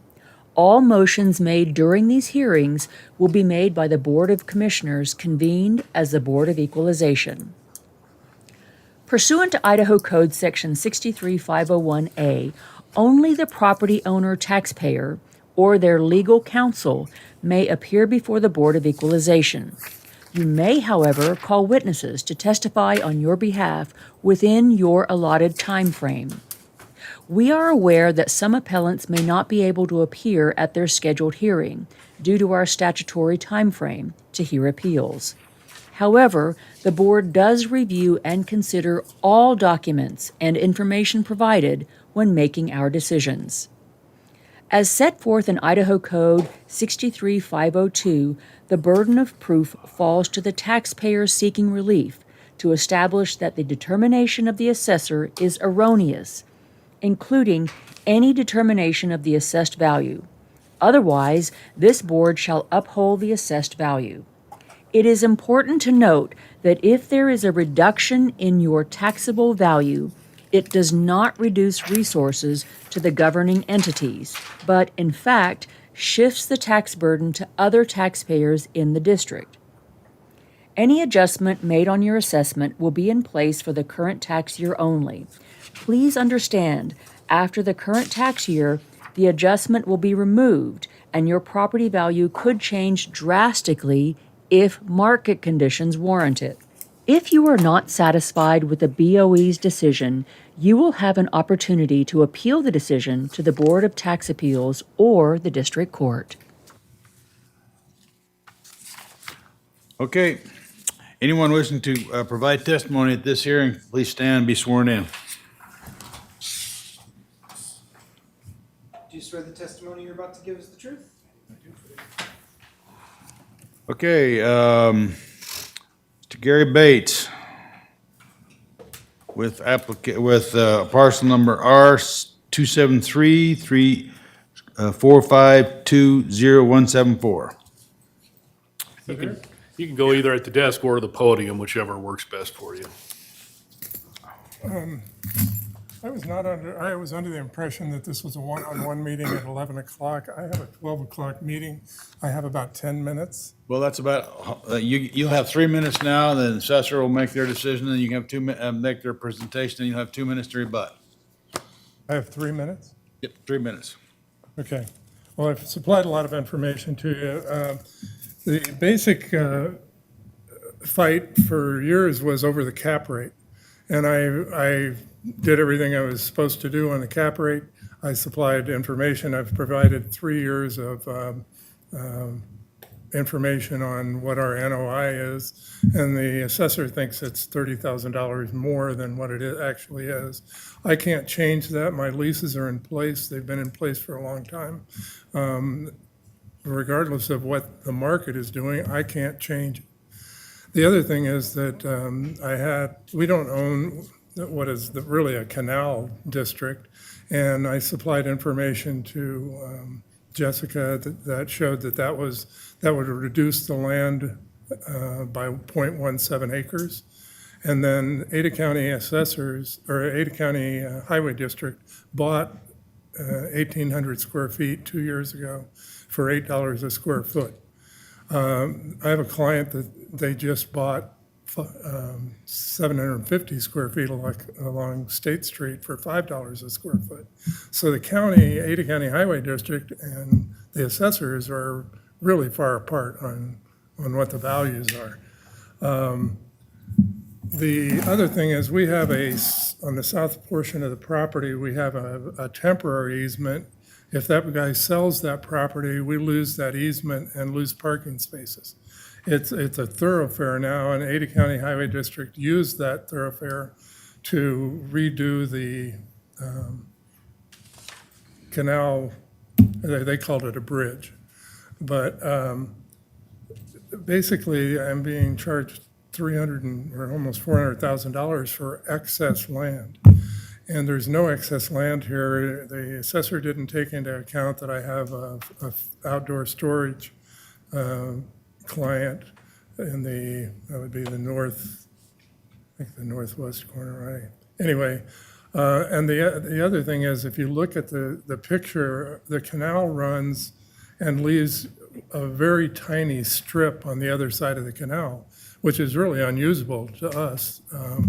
So I've got $400,000 in excess land that I can't use, and it hasn't been changed on the assessor's site. They offered me $1.9 million, I think, $1.93 million. And I don't feel like it should be a negotiation. I feel like it should be the right value. And based on the income stream and everything else, I mean, I think maybe it's worth $1.5 million, but it's nowhere close to 2.1. Okay. Any questions for the applicant? No? Go ahead, Mr. Church. Hi, Craig Church with Ada County Assessor's Office. We'll start you on page 2 of our packet, just showing the location of the subject property is in Garden City on 37th Street, north of Chinden. It's an area that's going, turning to page 3, an area that's undergoing a great deal of redevelopment right now to high-density residential and multifamily. You can see that on page 3 with all the new residences there. Page 4 shows an aerial of the subject property. And just then jumping back to page 1, just kind of a history of what happened here. So all the improvement, all improved properties, all shop properties in Garden City were reappraised in 2024. And then for 2025, all the commercial ground was reappraised in the county. So what we saw is any properties where there's excess land or land that's considered excess or surplus to an income approach, anything that had a significant amount of that type of land, their values increased substantially this year. That was my main type of phone call that I dealt with. I think I talked to over 250 people or 250 contacts this year on various types, and this was one of the biggest issues that we dealt with. Explaining to them that, yeah, that ground that is considered surplus to the income approach went from maybe $2 a square foot up to market value, $25 a square foot in this instance. And again, that $25 a square foot land value that we have on the subject that's based on actual functional use. I'll dive into the sales a little later. One key area of misunderstanding that we have with Mr. Bates' area of confusion is why we consider land surplus. So imagine the example where you got 2 identical buildings, one's on 10 acres, one's on 1 acre. Would you pay the same amount for both of those properties, or would you pay more for the one, all else equal, for the one that has 10 acres? So what we're doing here is we're using an income approach where we're considering what's typical for the market in a land-to-building ratio to derive a value of the building. So we use a building residual technique, and that, if I can direct you to our income approach on page 5, here's the explanation on how the property is assessed. So we're looking at 2,840 square feet as shop, or as office, 8,290 square foot as shop, and then an additional, they have an open front storage building that that's a de minimis value there at 864. So again, the property value was trended this year for the improvements. Looking at, for doing an apples to apples comparison, we're at $141.48 a square foot for the land associated with the building through that 4-to-1 land to building ratio, plus the building. So for comparison, if we turn over to page 6, here are 3 land sales that are comparable to the subject. Improved sale number 1 is just down the street from the subject property. We excluded surplus land from that property as well in looking at the $141.50 a square foot that property sold for in 2024. And again, looking at the pictures, comp 1 versus the subject on that page, the comp 1 is it's a metal building. It's, I think, inferior in construction to the subject property, and specifically in the office part. I think the office part of the subject property is nicer than that. Again, these sales, all three are from Garden City. They're all selected based on their size and location, both having an office component as well as, a shop space on top of that. So again, looking at these sales, we think we're still reasonable and somewhat on the conservative side. Page 7 shows the location of those improved sales. In the addendum, I provided comparable rentals on page 9. So showing the subject property is assessed, just looking at the main parts of the improvement, so excluding the storage shed building, at 83.82 cents per square foot per month, triple net basis. Looking at the comparable rentals, we have the first one located in Garden City at 117, and that's a modified gross, so it's a little higher. You'd typically subtract probably around 20% difference between those. Comparable number 2 at 90 cents a square foot. It has a 935 square foot office with a 5,300 square foot warehouse. Comp number 3 is also a combination of office and predominantly office with shop space at $1 a square foot. So from a rental standpoint, we're still reasonable on the assessed value. Turning to page 10, these are the land sales that we see in Garden City. These are 4 sales from last year. 47.94 cents a square foot, 26.62, 43.89, and 39.06 a square foot. Again, all from Garden City. We're basing the assessed value at $25 a square foot. So we went to the bottom of that range. And why we do that when we're doing our income approaches on properties, we're valuing based on the actual and functional use of properties. So improvements through the income approach will go to 0 if you increase the land value too high. So we're not trying to force people out of their properties by putting the land value at their fee simple unencumbered values. The big difference we have with the appellant is the appellant has provided the information, great guy, very cooperative, very nice person to talk with. He's provided his information. The biggest difference is for assessment, we have to look at market rents rather than contract rents. I do appreciate that he does have some longer-term contract rents in his property, but as those contracts get older and older, they lose touch with what's happening in the market. And so I included Rule 217 on page 12 just as an example of why we have to consider market rents as opposed to the contract rents. Pages 13 and 14 are from TOK Commercial, just again showing average rates that they're seeing in the market, and cap rates on page 14 at 6.1 for industrial. And I believe we're using a 6.5 on the subject property. Yeah.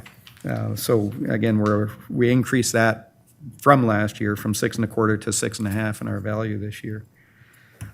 So again, I think the assessed value is well supported as is, and we do have a recommended adjustment based on a review that our Land Records Department did. Mr. Bates worked diligently with our land records regarding the canal easements, and we discovered some waste on the property. So Mr. Bates found that and our Land Records Department found that there's 0.20 acres of waste that should be treated at 0 assessed value. So on the first page there, I have a recommended offer that recognizes the change in waste area. So it recognizes that the land value UR base would stay the same at 218. The land value UR increment, which is the area that would be reduced because of the waste, drops down to 1,273,900.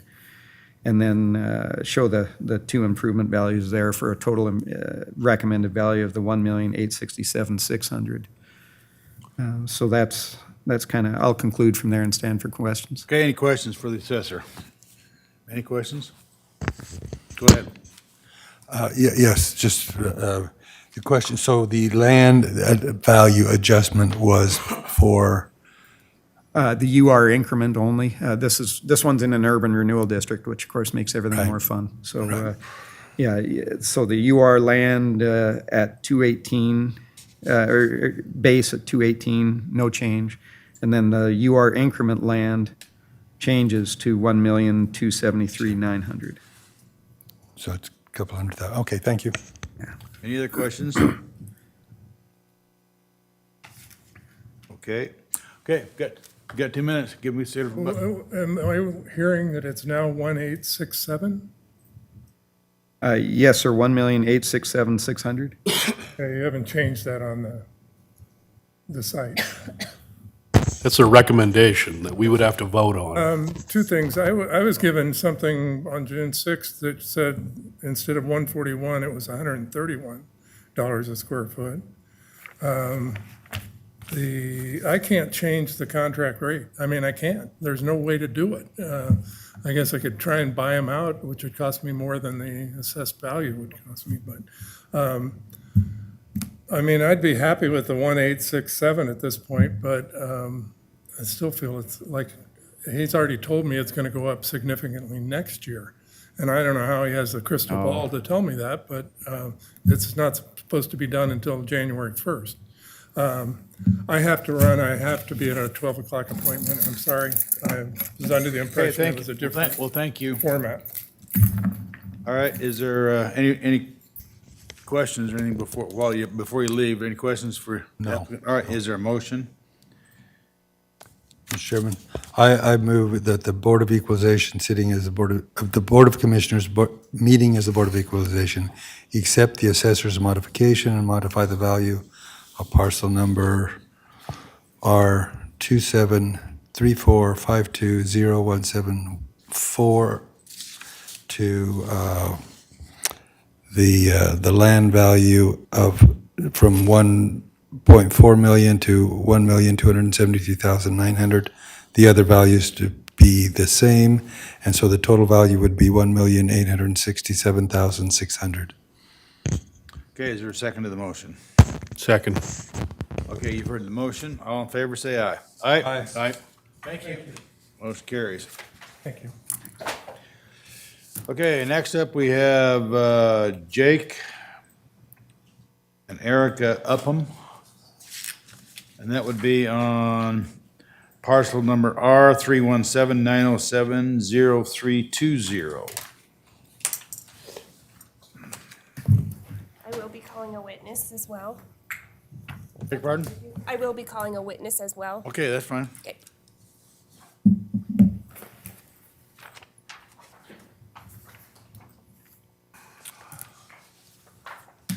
And you're Erica, I presume. Okay. So if there's three of you, one could use the podium when you need to. So.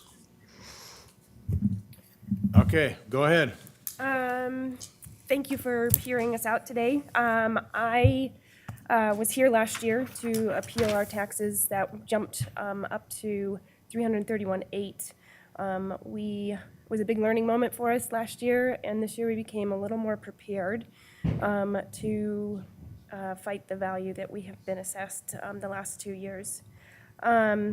During last year's hearings, Mr. Church made a lot of opinions based on arguments without data to back up the claims, and it appears we're having the same issue this year. We are here to present facts backed up by data and no opinions. Per Craig's email on June 6th this year, he suggested that we get a licensed appraiser to give us an unbiased opinion.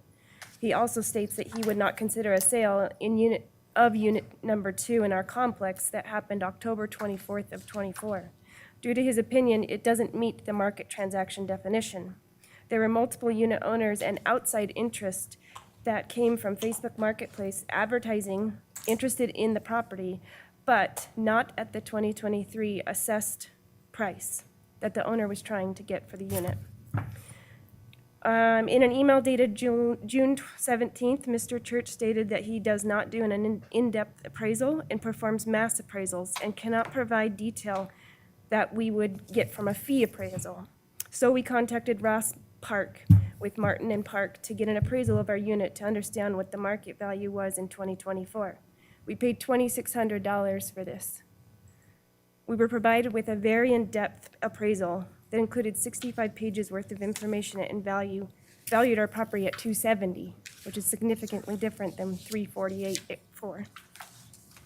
Mr. Church had some disagreements on how the mezzanine was valued, and per our email dated 26, we offered him to speak with the appraiser and to help clear up any disagreements.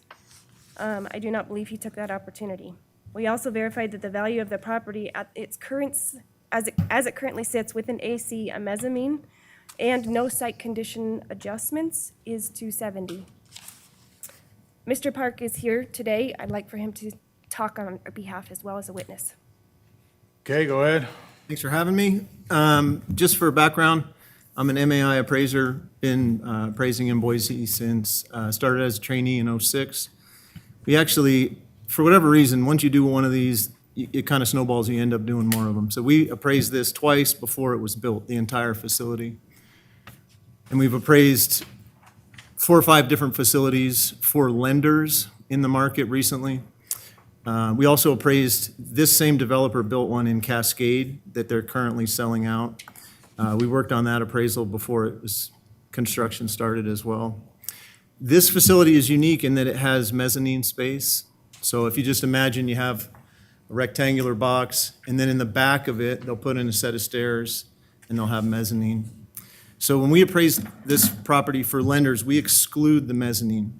It's very inexpensive to build compared to the entire space.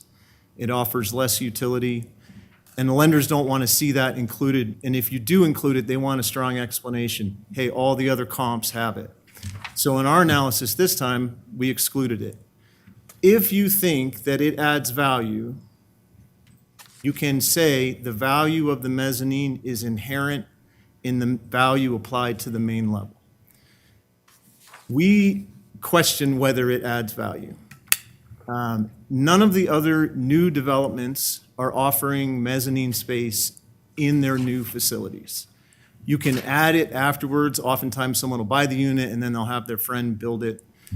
The cost of that, I had one agent say that he's had, just like appraisers kind of get, you do one of these, then you do another one. The listing agents are in the same boat. They sell one, and then it ends up, they sell another. And so there are these guys that are kind of experts in this property. And one of the listing agents that I talked to said that for $3,500, he's got a guy who will just take it out. But that guy gets to keep the wood. And then he said if someone wants to add one, he kind of thinks $20 a square foot for just the mezzanine. So when you're looking at the value of the main level, what are buyers looking for? They want to put RVs in there. They want to put boats with stands on the top. So they want that space to be able to pull all the way to the back of the unit. Some buyers, they want to add it. But what happens is the mezzanine reduces the clear height in that portion. You also have to have stairs, which reduces the width. So in our analysis, we excluded it. And that has been a sticking point, apparently. I have not talked to the assessor's office, but I've just been seeing their emails coming back. So I think that will be addressed, and I just wanted to put that out there early. The best comp for this subject unit is a sale that happened in the same facility, also has mezzanine, sold last year, $260,000. That unit is identical other than it has 4 feet, the footprint's 4 feet shorter, $260,000. That's the best comp. Before I took this assignment, I talked to that listing agent because he put the sale on the MLS. I called him and said, and on the MLS, the assessor noted this, that it says 0 days on market. In this property type, you do not have to be put on the MLS to be marketed. So in a lot of the assessor's data, they have, I guess, I'm not sure exactly the terminology, but when you sell your property, the assessor sends you a letter, and then you can write on there, it's sold for this, and they take it back. Well, we didn't know about a bunch of those sales because they weren't on the MLS. They weren't sold by agents. They were just sold between private parties. But I still assume that the assessor views those as having been marketed. So in this case, we were appraising a unit for an estate where the owner had passed. I called this listing agent on the unit that sold in this facility. He told me it was a market transaction. I used it as such in that appraisal. In this appraisal, before I called him back, I didn't even think to call him back. I saw the notes from the assessor's office based on information. I can't remember where it was from, but I just saw that they said it wasn't a market transaction. So I called the agent back, and he said the assessor's facts are right because they have a little note in there that says, hey, it wasn't marketed on the MLS. But he said, I disagree with the fact that it wasn't marketed. The seller tried to sell it and was unable. I think they used, I did not talk to the seller, but they used social media and other things to try and get assessed value. They were unsuccessful. The listing agent told me that's when he was brought in and they were able to negotiate a sale. 260, identical to the subject. For a lender client, they would never even question it. We come in at 270. The price per square foot, the market is rational. Individual sales in facilities will bounce around. But on the whole, the market is rational. You have more amenities, the price will be higher. You have a bigger footprint, the price will be higher. At 270, we're $5,000 above the highest sale that I had. The assessor has higher sales in Eagle for bigger units in a better facility. But I don't think that at 270, you're getting to a point where I think the data sort of tops out. Okay. You used up your time. You can rebut anything the assessor has to say. So go ahead, Mr. Church. That was Craig Church, Ada County Assessor's Office. So these properties were appealed last year to the BTA, or this subject property was appealed to the BTA where the value was upheld last year. We looked at the property again this year. The appellants have provided some additional information regarding some issues that they wanted to kept confidential, but they're defects to the property. We have felt that that's a reasonable adjustment to make on that issue. Regarding the mezzanines not having value, I've been appraising real estate for 26 years. That's the first time I've ever had someone tell me that a mezzanine doesn't contribute to value. We value them on warehouse properties. They're recommended, they contribute to value. To say that it has no value, we don't buy it. So I've tested this assumption. I took the appellant's appraisal to Aaron Brady and Mark Southard, two of our people, and just had them review the appraisal as well to see if I felt, if I was off base with my assumptions. And they both agree that mezzanines contribute to value. So these are properties you've seen in the past. Turning to page 3 and 4, here's where the properties are located. Here's what the specific unit is highlighted in blue on page 3. Page 6, we're following the exact same methodology that the appellant's fee appraisal does. We're ranking the complexes because you don't have a lot of the specific data on the individual units. So you take the sales. So our rankings on page 6 of the various self-storage condo complexes are based on 70 sales that occurred in 2024. So that's 70 sales that we've looked at in the rankings of where we are for these. And so these are the assessed values on these properties. 55 storage condos, the property that's in Boise, close to Eagle Road, is assessed at $232 a square foot. We actually reduced that one from the previous year based on the sales. Leighton's Glen is a new project in behind Costco. Again, $224 a square foot. The subject property we had assessed at $217 a square foot. One big difference is that the subject property has half bathrooms and a heavy-duty storage sink, and they've got, yes, mezzanines that some people certainly won't like, but other people absolutely will like. If you're building a the so-called man cave, a lot of people have them where they'll put a pool table or a little bar or maybe an office or whatever up top, and they'll have their Porsche sitting below them or whatnot. So those are the amenities there, whereas many of these other complexes do not have the half bathrooms. They do not. You would have to put that in afterwards as an extra. So these ones have typically a clubhouse, a shared shower, and a shared bathroom for the complex that happen at there. They're located at the clubhouse area. But again, Summer Suite is right across the street from the subject property. We have that one assessed at 202 square foot. Turning to page 7 shows an excerpt of the appellant's fee appraisal, exact same methodology. They're ranking the projects. Here they're looking at 8 sales. Of those 8 sales, 4 of those sales occurred in 2025. We wouldn't look at those sales right now. 2025 sales are something we'd look at for next year. So they've really brought out 4 sales. Sale of the subject unit or the property in the subject complex. I did actually contact Shane Brown, the broker that listed that property for sale. 0 days on MLS, yes. He said it was not exposed to the market. It was the guy exposed it around the community a little bit. What does that mean? Would it be like here, if I exposed, hey, I'm going to sell my house right now? Does that consider exposed to the market when there's 20 people in the room? I would say no. It doesn't really pass and then when you step back and look at it and compare the sales price with what other similar projects are assessed for, and selling for, it doesn't make sense on the surface. The sales price seems very low at $172 a square foot based on the platted square footage when you look at even the sales of the project. So again, the fee appraisal is based on one key assumption, that the mezzanine has no value, and we disagree with that. And it's not just me, it's the three of us. But again, in the attempt to compromise, we want to treat this complex fairly, and we want to treat them all the same within the complex. So we don't want to give one person a special advantage because they appeal over someone else that didn't appeal. So there are 20 units in this complex. On page 8, this shows a breakdown of all the units in the complex.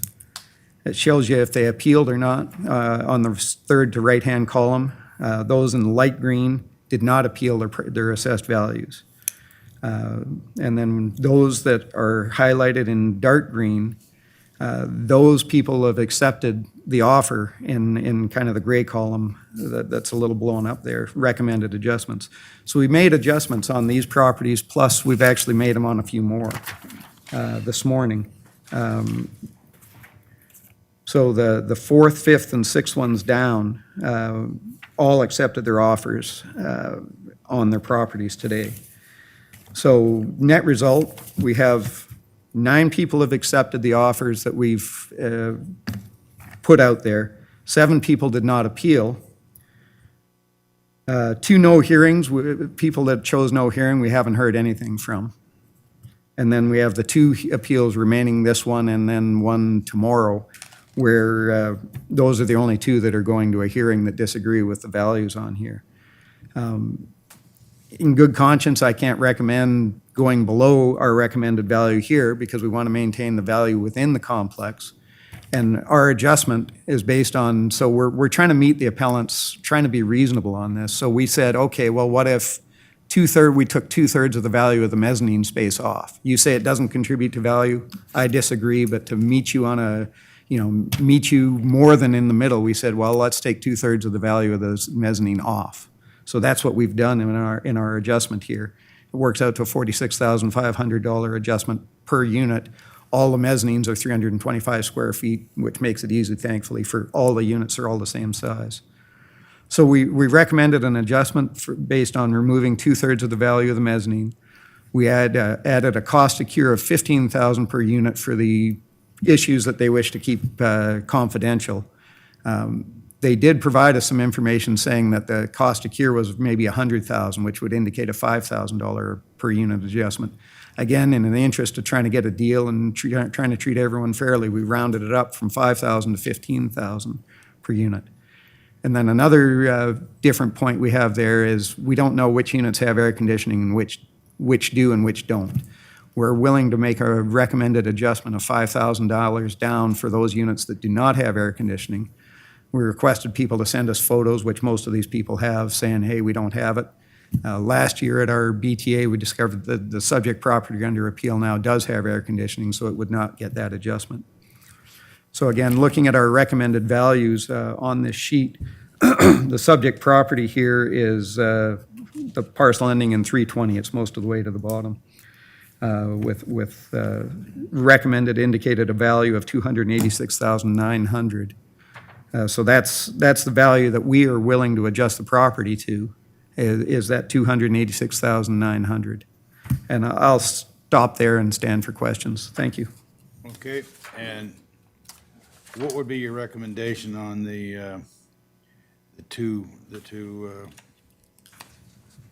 land and the improvements?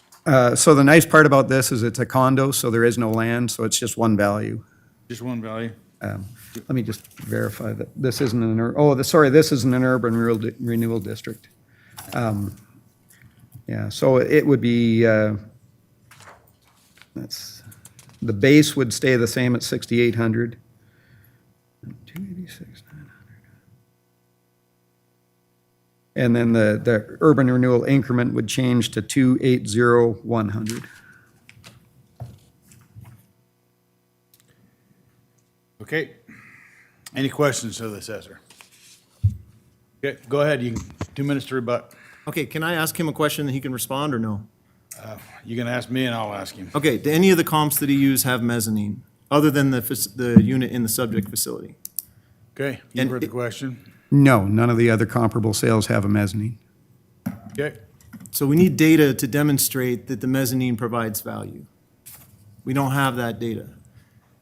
26 years of experience is not enough. If I say that to a lender client, they'll laugh at me. We need market data that says, when I look at the other developments, the developers, they're sophisticated, they're savvy, they're not including mezzanine space. The mezzanine is not like a structure that you'd find in this building. It's a deck. It's attached to the walls and has rudimentary stairs. In this unit, it's painted plywood. But I don't even know if it is plywood. It's kind of like a cheaper version of plywood. When you walk across it, it rolls. So applying a 47, I think I understand that right, that they want to apply 46.5 contributory value to the mezzanine. It doesn't make sense. You could buy a storage unit, spend $15,000, build the mezzanine, and then just pocket the $30,000 difference. Everybody would be doing it, but it's not being done because that's not what the market wants. So to make that adjustment is just pulling it out of air, 66% based on what? You need data. And the data we have, they've used comps with no mezzanine. So did we, except for one, but we accounted for it in the way that we valued the subject. Next question is, what would it take to consider the sale in the subject facility from last year at $260,000 to be a market sale? Before I let you have that one, in the assessor's data that was provided to us, they are relying on these party-to-party transfers that are just reported by the party. And then they have a note, buyer felt it was at market, or buyer felt fair market value. That's what I'm doing when I'm talking to the listing agent, and he tells me, I felt like it was fair market. It's the same process. Those units are not being marketed on the MLS, but they're accepting that for those comps, but not for that comp. That is the best sale at 260. It's identical, except for it's smaller. It has the mezzanine, the bathroom, the plumbing, everything. how much smaller? 4 feet shorter, so.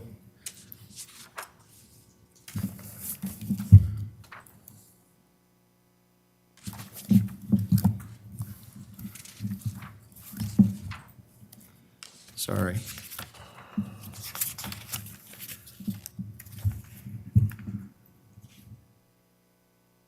The subject size that we used was 1278, and that unit is 1186. Okay. All right, any other questions for the appellant? Can I bring up? Sure, Just go ahead. one comment, or a couple comments. His appraisal does not bring into any consideration for the site conditions that he's talking about. So that's not even considered in this appraisal for 270. That's a very important part. And I want to put on record as well, I'm the only one out of the 20 unit owners that paid for this appraisal, and is the only reason why Mr. Church is now giving an offer. He stood his ground all the way up until the 17th and said, I'm not going to give you anything other than a $5,000 adjustment for an AC. So that is really, that's tough, because I personally paid $2,600 out of my own pocket to try to benefit for myself. I'm benefiting everybody, which I'm super excited about, but it's, we shouldn't be here trying to argue something that's so out of line. Okay, thank you. All right, thank you. Any other questions for the applicant before we move on? Could I sorry. Yeah. Was he going to respond to the question about what would it take to consider that 260 to be a market transaction? No. Okay. Any questions? Do you have any questions? Well, it's, I guess, definitely an interesting factual debate here, whether or not the mezzanine contributes value or not. And, I mean, you put a lot of effort into this, and your testimony is pretty compelling. I guess the question would be, well, so the assessor's office, you stated, well, some people would find it to be a value, other people wouldn't. So I guess it doesn't mean it's universally could be considered to add value. He stated that you didn't submit any market data to prove that it adds value. Is that true? I'm trying to think if you did or not. So, I mean, are you kind of just saying you should use common sense that it adds value, or did you have data that it adds value?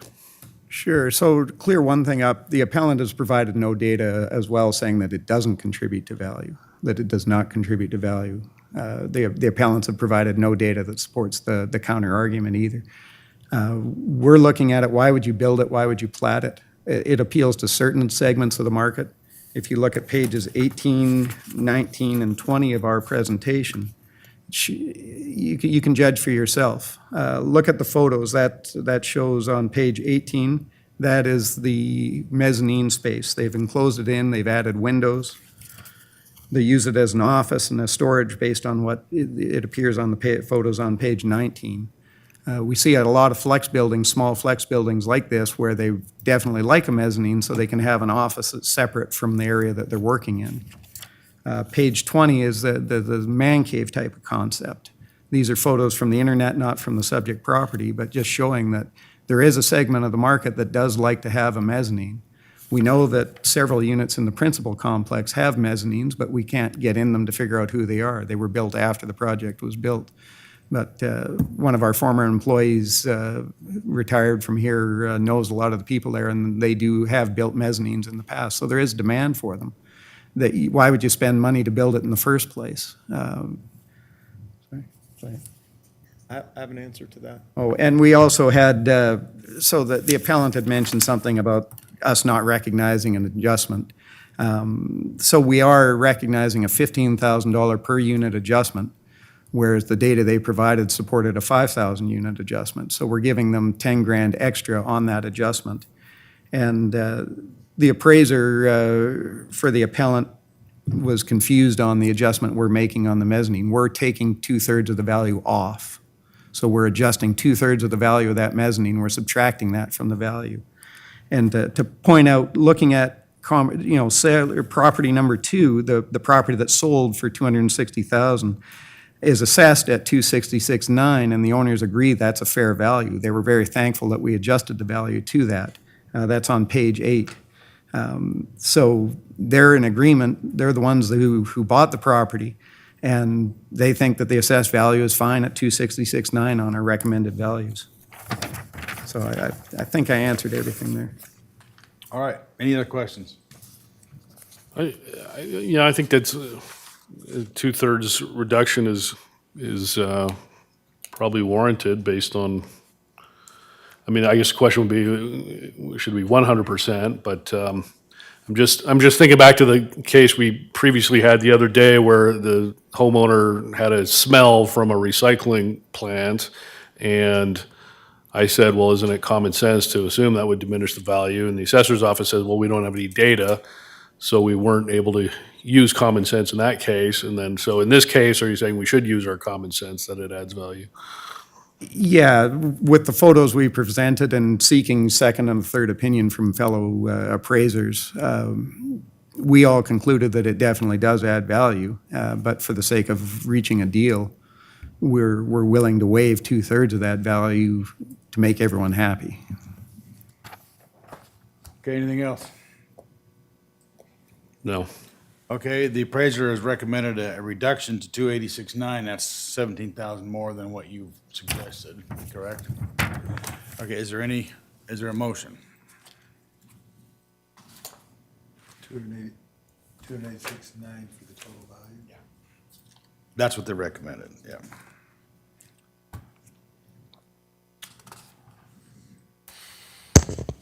Mr. Chairman, I move that we, Board of Commissioners sitting as the Board of Equalization, accept the assessor's modification and modify the value of parcel R317907032 to $286,900.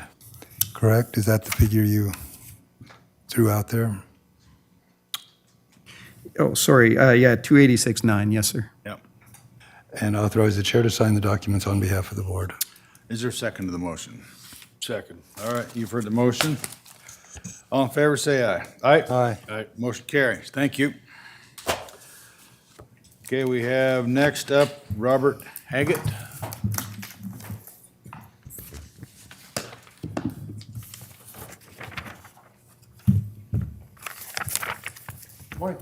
Afternoon, actually. I was prepared Well, to say good yeah, morning. it is. Yep.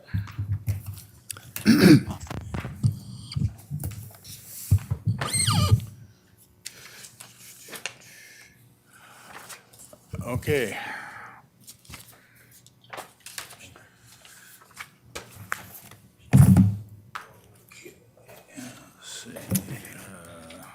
Let's see.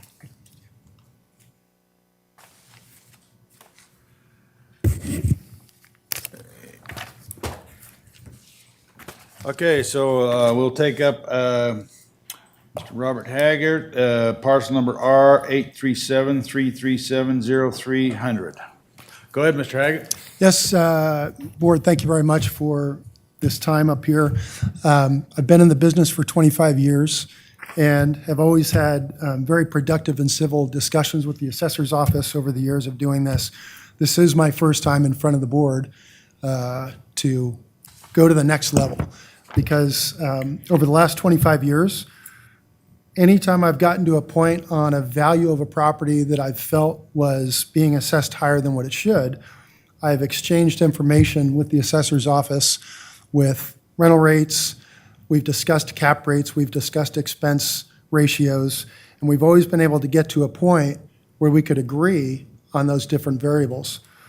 The variables that I'm looking at in this most recent value opinion, I don't agree with all of those, and I'll explain why here in a sec. But like I said, I want to thank the assessor's office over the years, always been very kind and productive, and even in this case, we've had some really good discussions on the phone. And I think we just got to the point where this specific property is a long-term lease with Starbucks Corporation.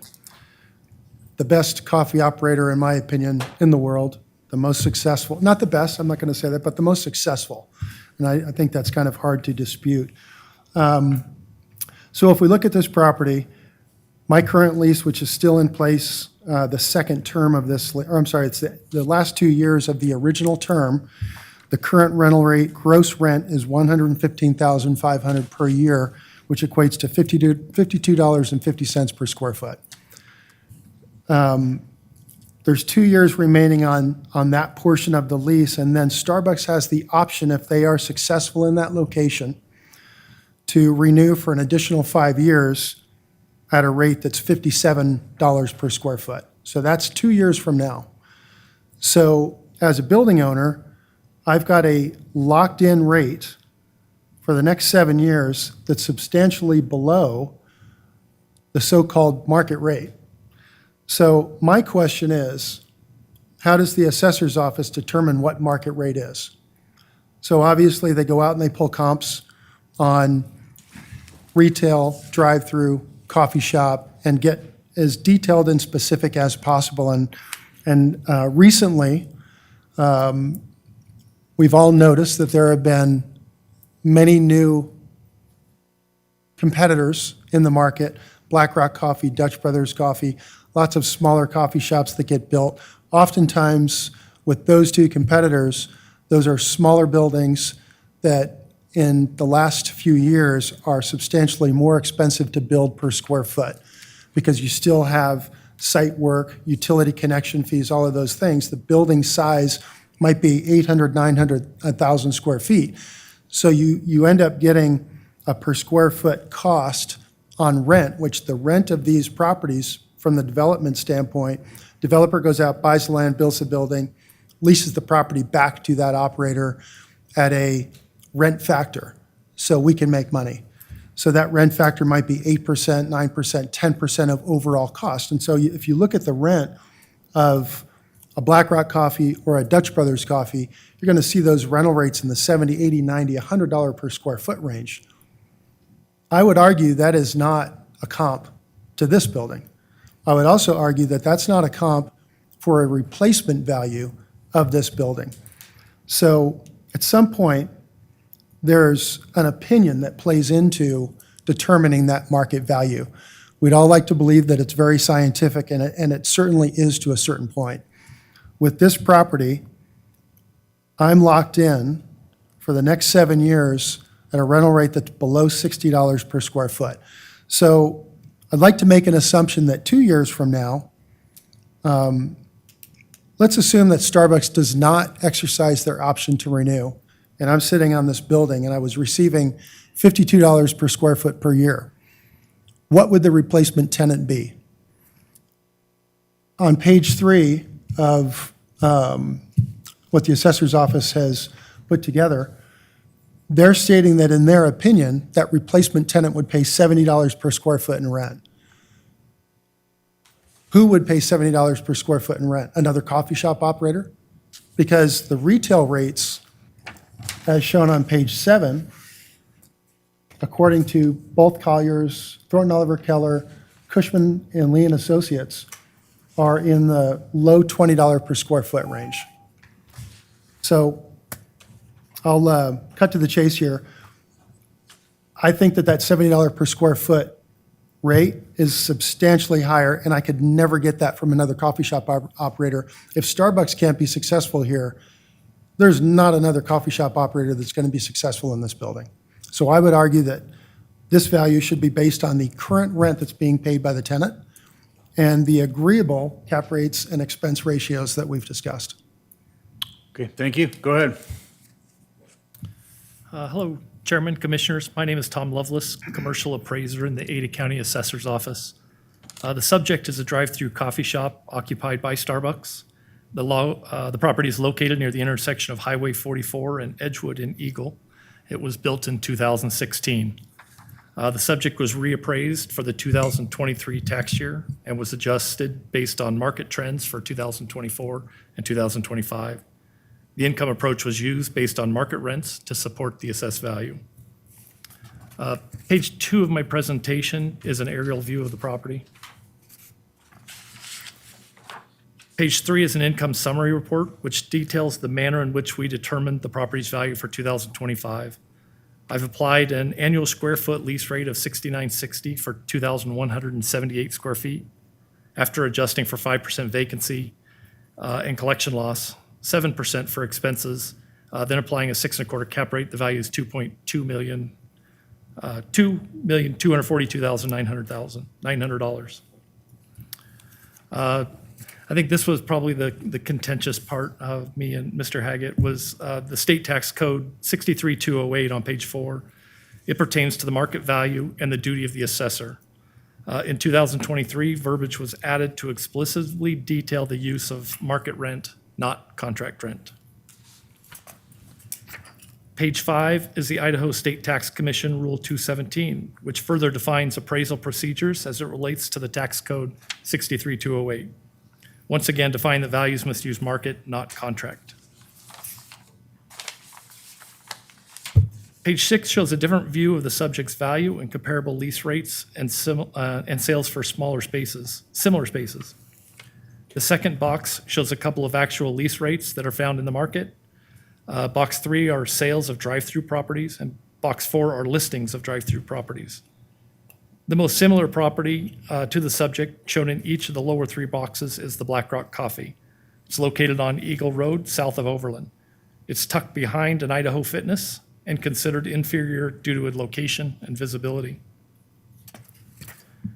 Page 7 shows the marketing data used to help trend cap rates, vacancy rates, and triple net asking rates for retail properties in the Boise area.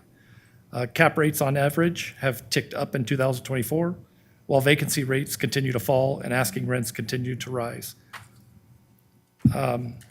Pages 8 through 13 include the market reports to support the data on page 7. I would just comment that on page 7, when we're talking about the asking rates, and Mr. Haggett brought up, the 22, I'm using that more for trending purposes, not actual values. A coffee shop versus a bookstore would certainly have a different asking rate, but the trend overall seems to be increasing year over year. In summary, the assessment is a fair assessment of market value.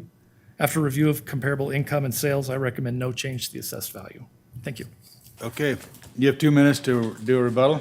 Yes, sir. So going back to something that I said in my initial 3 minutes, market rent versus contract rent, and understanding the new legislation that somewhat locks us into using market rent. How do we get to market rent? So there's scientific data, but what the assessor's office is claiming is that this market rent is substantially higher than what I'm currently receiving. To me, that makes no sense. The market rent for my property is what I'm receiving. I could argue that if Starbucks does not stay in that property, and I'll give another example of one on State Street and Veterans Parkway. There's a corner there that used to be a Starbucks, fantastic location, great visibility, tons of traffic. One could argue that that was one of the better coffee shop locations in the entire Treasure Valley. That's now a dentist office because Starbucks wasn't able to be as successful in that location as they try to be based on many different factors. So they move out of that building. If that happens to me, I'm out trying to find a replacement tenant for this building, and the assessor is saying that I could go rent it for $70 per square foot. That literally makes no sense. This property, if Starbucks is not successful, is not going to be a coffee shop. It would very likely be in that mid $20 per square foot retail rate range. And I could talk about several different properties throughout the Treasure Valley that at one time were coffee shops and are no longer coffee shops. So it's an interesting debate. I am hopeful that they stay in the property, and I'm hopeful that they continue to pay the rent that they're paying. I would love to be getting percentage rent on this property because I know they do well, but that's not part of the deal. So my argument is I am very willing to accept the current rate that they pay and all of the other variables that the assessor's office has used, even though the 6.25% cap rate is a lower cap rate than what the trend shows with all of the local brokerage firms. I'm willing to say, you know what, 6.25%, I'm okay with that. But it has to be based on my gross income and then subtracting the agreed upon expense ratios and vacancy, 5% vacancy credit. Okay. Any question for the applicant? That's my ask. Okay. Do you have triple net lease? Yes, Will they pay property taxes? they do. Will it- Hey, I work for all of my tenants all the time. All right, all right. And that's a very fair question. Well, But that's why I asked the question, because they pay the property taxes. they do pay the property taxes. It If this doesn't- continues to increase in Doesn't value. detract from your net income. Correct, it does not. However, but I would like to answer that just a little bit more information. If for some reason they go out of business and I have the building, then I start paying the property taxes. That's number one. Number two, I work with all of my tenants I want them to be as successful as possible. And in We any get event, that. that's. All right. You don't have anything to add? No, any questions for the applicant or the assessor? Oh, is there a motion?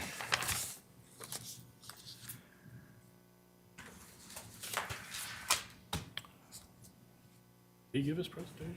What's that? Yeah, they already did. And we don't have any questions. Is there a motion? Mr. Chairman, I move that the Board of Commissioners, sitting as the Board of Equalization, uphold the assessor's valuation on R 8373370300 and authorize the chair to sign the documents on behalf of the board. Is there a second to the motion? Second. All right, you've heard the motion. All in favor, say aye. Aye. Thank you, sir. Okay, we will be at recess till 1 o'clock. Yeah.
We're on the record. Okay, we're on the record for the, today is July the 1st. The time is 1 o'clock. The board is sitting in session, acting as the Board of Equalization. If there's anyone that or we have a recording we need to play for you to give everybody some additional information. Go ahead. The purpose of this hearing is for the Board of Equalization, BOE, to provide taxpayers with an opportunity to appeal the assessed value placed on their property for taxing purposes. For each hearing, the appellant will be given 3 minutes to make their presentation, after which the appraiser will give a factual presentation on how the assessed value was established. Each appellant will then have a chance to provide a final 2-minute rebuttal. The board will then make a decision. Anyone wishing to give testimony will have to be sworn in. All motions made during these hearings will be made by the Board of Commissioners convened as the Board of Equalization. Pursuant to Idaho Code Section 63501A, only the property owner taxpayer or their legal counsel may appear before the Board of Equalization. You may, however, call witnesses to testify on your behalf within your allotted time frame. We are aware that some appellants may not be able to appear at their scheduled hearing due to our statutory time frame to hear appeals. However, the board does review and consider all documents and information provided when making our decisions. As set forth in Idaho Code 63502, the burden of proof falls to the taxpayer seeking relief to establish that the determination of the assessor is erroneous, including any determination of the assessed value. Otherwise, this board shall uphold the assessed value.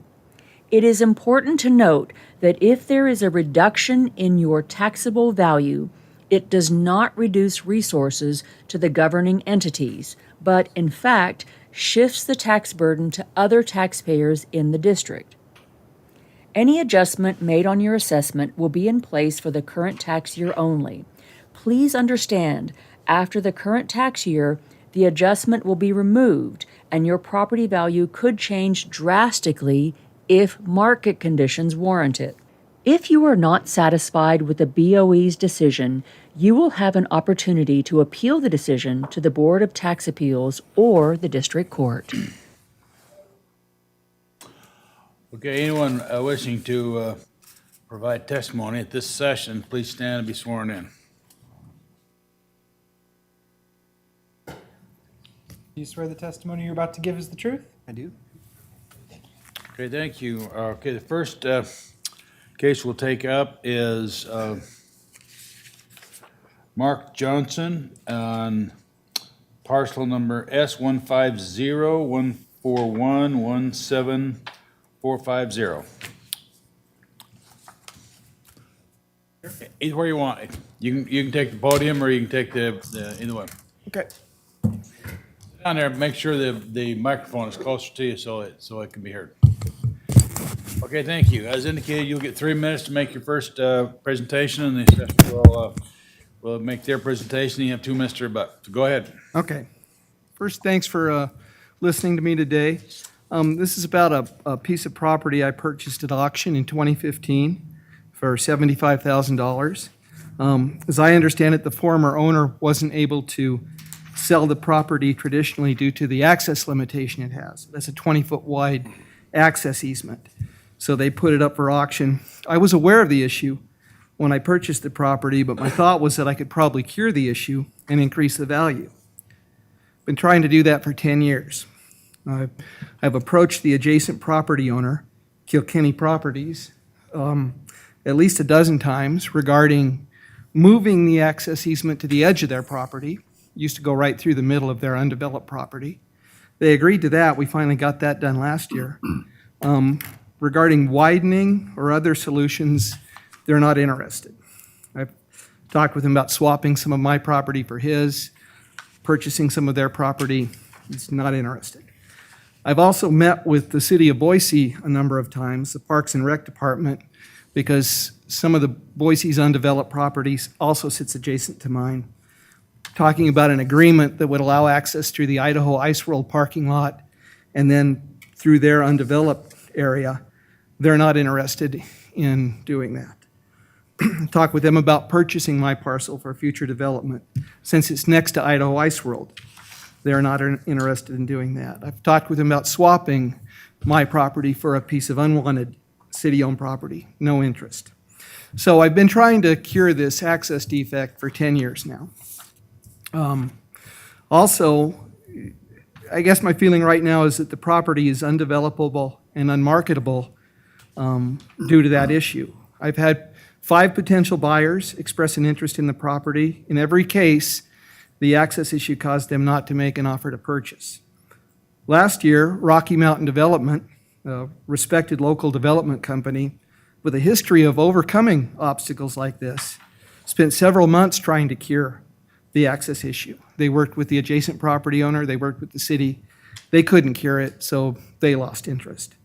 So in summary, I more or less agree with the county's opinion of value. Should this property ever have sufficient access? One factor I'm not sure that is being considered is there are billboard easements on the property which might further reduce the value. But I think it's worth what the county thinks it's worth, assuming I can get access. The problem is, even with regular efforts over the last 10 years, I haven't been able to do that, and there's no end in sight. So as I understand the process, if I look at what's the property worth on January 1 of this year, it's really not worth more than I paid for it. It might be worth 5 or 10 times that next year if I could get over the access issue. So, but again, there's no guarantee that I'm going to be able to do that. Any questions for the applicant? Go ahead. So as it stands now, what are you able to do on that property other than putting billboards? Could you put more billboards? I mean, what could you put on there? You know, when I've talked with the city, I really can't do anything. When I bought the property, the billboards came with the property. I don't own them. The former owner sold the billboard space and the easements that go with it to a billboard company. So they have the right to, that's what I mean, they might impact the value of the property in that there's probably 12,000 square feet of this property that's an easement around each billboard. And then I also have to maintain access to those billboards. I have not explored trying to sell additional billboard space on the property. I have explored development options such as storage for RV vehicles or selling it. I can't do any of that until we can get the access increased from 20 feet to 30 feet. Okay, thank you. Okay, go ahead, Mr. Church. Hey, Craig Church with Ada County Assessors. Turning to page 2 of our packet shows the location of the property. It's right next to Idaho Ice World off of Eisenman and I-84 south of Gowan Road. Page 3 shows an aerial photograph of the subject property, the triangular shape. And point out, we have had some great discussions with Mr. Johnson regarding the access issues, and we kind of feel that the assessed value does reflect the shape issues that we're looking at there. But again, there's a cost to cure that we feel should be deducted to gain that extra 10 feet of access on there. But let's go to page 4. We've got our comparable sales on the property that we used on the property. So comparable number 1 is by far the best comparable. It's similar to the subject property in terms of shape and location. However, it does not have the access issue. Like the subject, it did have some potential unlike the subject, sorry, it did have some potential environmental issues. It used to be a sewage pond for the mobile home park that used to operate to the north of it. That property sold for $299 a square foot back in 2022. It's a little older than we like to use, but it's kind of the best comparable we've got out there for kind of the size and shape issues. That property is currently assessed for $8 a square foot as a buildable site. Page 6 shows that subject property, the comparable sale number 1, just on Federal Way, right across on the other side of the the highway from the subject, which is highlighted in blue on the left. So, as Mr. Johnson pointed out, they need that extra 10 feet wide access, further access easement. So what we did was look at a cost to cure on the property. What would it cost to cure that problem? It comes up with an approximate area of 0.1675 acres that they would need to acquire to widen the access easement. We feel that when the property's done, it would probably be worth, when it has access, we feel it'd probably be worth about $6 a square foot or $862,500 roughly. The difference between so we're recommending an adjustment dropping this to $3 a square foot from the current assessed $4 a square foot. So I worked that out in our cost to cure. So, half of that value, could you acquire that 0.167 acres for $431,200? That's kind of what we're considering as a test of the reasonableness of where we're going with the value. That works out to approximately $59 a square foot to acquire that narrow strip that they would need for access. So I think by valuing the property at $3 a square foot, I think we're treating the property reasonably. Don't know what they've had to offer or the appellant for access in their negotiations with the various entities, but if it was anywhere near that or less or more. But again, so our recommended adjustment would be to adjust this to $3 a square foot, or a total of $432,100. And we would recommend the base, no change at $50,800, and then adjusting the increment value to $381,300 for a new total of $432,100. So I'll stand for questions based on that. Okay. Is there any questions for the assessor? Mr. Chair? Yeah, go ahead. Craig, what were the factors that led it to such a steep increase from last year? Yes, sir. So it was reappraisal this year, so we reappraised all commercial ground. So the industrial property saw some pretty substantial increases just because our assessed values were so low in the past, and then we didn't have any equity in those values, so we couldn't trend the values to get them up to market without putting a whole bunch of properties above market value. So it's that reappraisal year where we get to reshuffle the deck that resulted in the large increase this year. Now, in all your comparables, you couldn't find one that had the access issues. Correct, yeah. And you're recommending a value based on what it could be if those issues were cured? Yes, sir. So taking the completed value, assuming it had access at $6 a square foot, dropping it down to $3 a square foot. So we're saying that if you had $431,200 available to you, we think you could cure the access issue. So why is it not valued in the condition that it's in based on or as opposed to the condition it could become if they cured it? So that, by adjusting it to $3 a foot, we are valuing it based on the condition it's in. That's kind of a reasonable estimate of the condition that it's in without the access. Yeah, the cost to cure is kind of a hypothetical situation to fix the defect on the property. And if the access issue was cured, what does that zoning allow for him to develop it into? Most likely, let's see, so zoning code 269, I'm not sure what that actually means. They've been changing our codes on us lately. It's my understanding it's industrial zoning. So industrial zoning would be another shop or a warehouse. The predominant development in that immediate area are warehouses. Within a stone's throw to the east, they've built 5 brand new massive spec warehouses. One of them's over $100 million, I think. It's a huge one, but that's the predominant use in that area is industrial. All right, thank you. All right, any other questions for the assessor? Go ahead. Yes, thank you, Mr. Chairman. My question is, it has access, the 20 foot access. So what kinds of things can access the property in that limited space. Obviously, they can service the billboards because that's part of the condition. What else can be, what other things can be used in that 20-foot access? Yeah, really probably not much. The city to develop to let them develop the property, they're going to require that 30 that Mr. Johnson has mentioned. So in the absence of that, I think one you brought up, maybe more billboards. But yeah, the way it sits now, it's in a tough situation. You couldn't develop it. So maybe surface parking if the city allows it. But yeah. Very, very limited, in other words. Yeah, very limited. Yes, sir.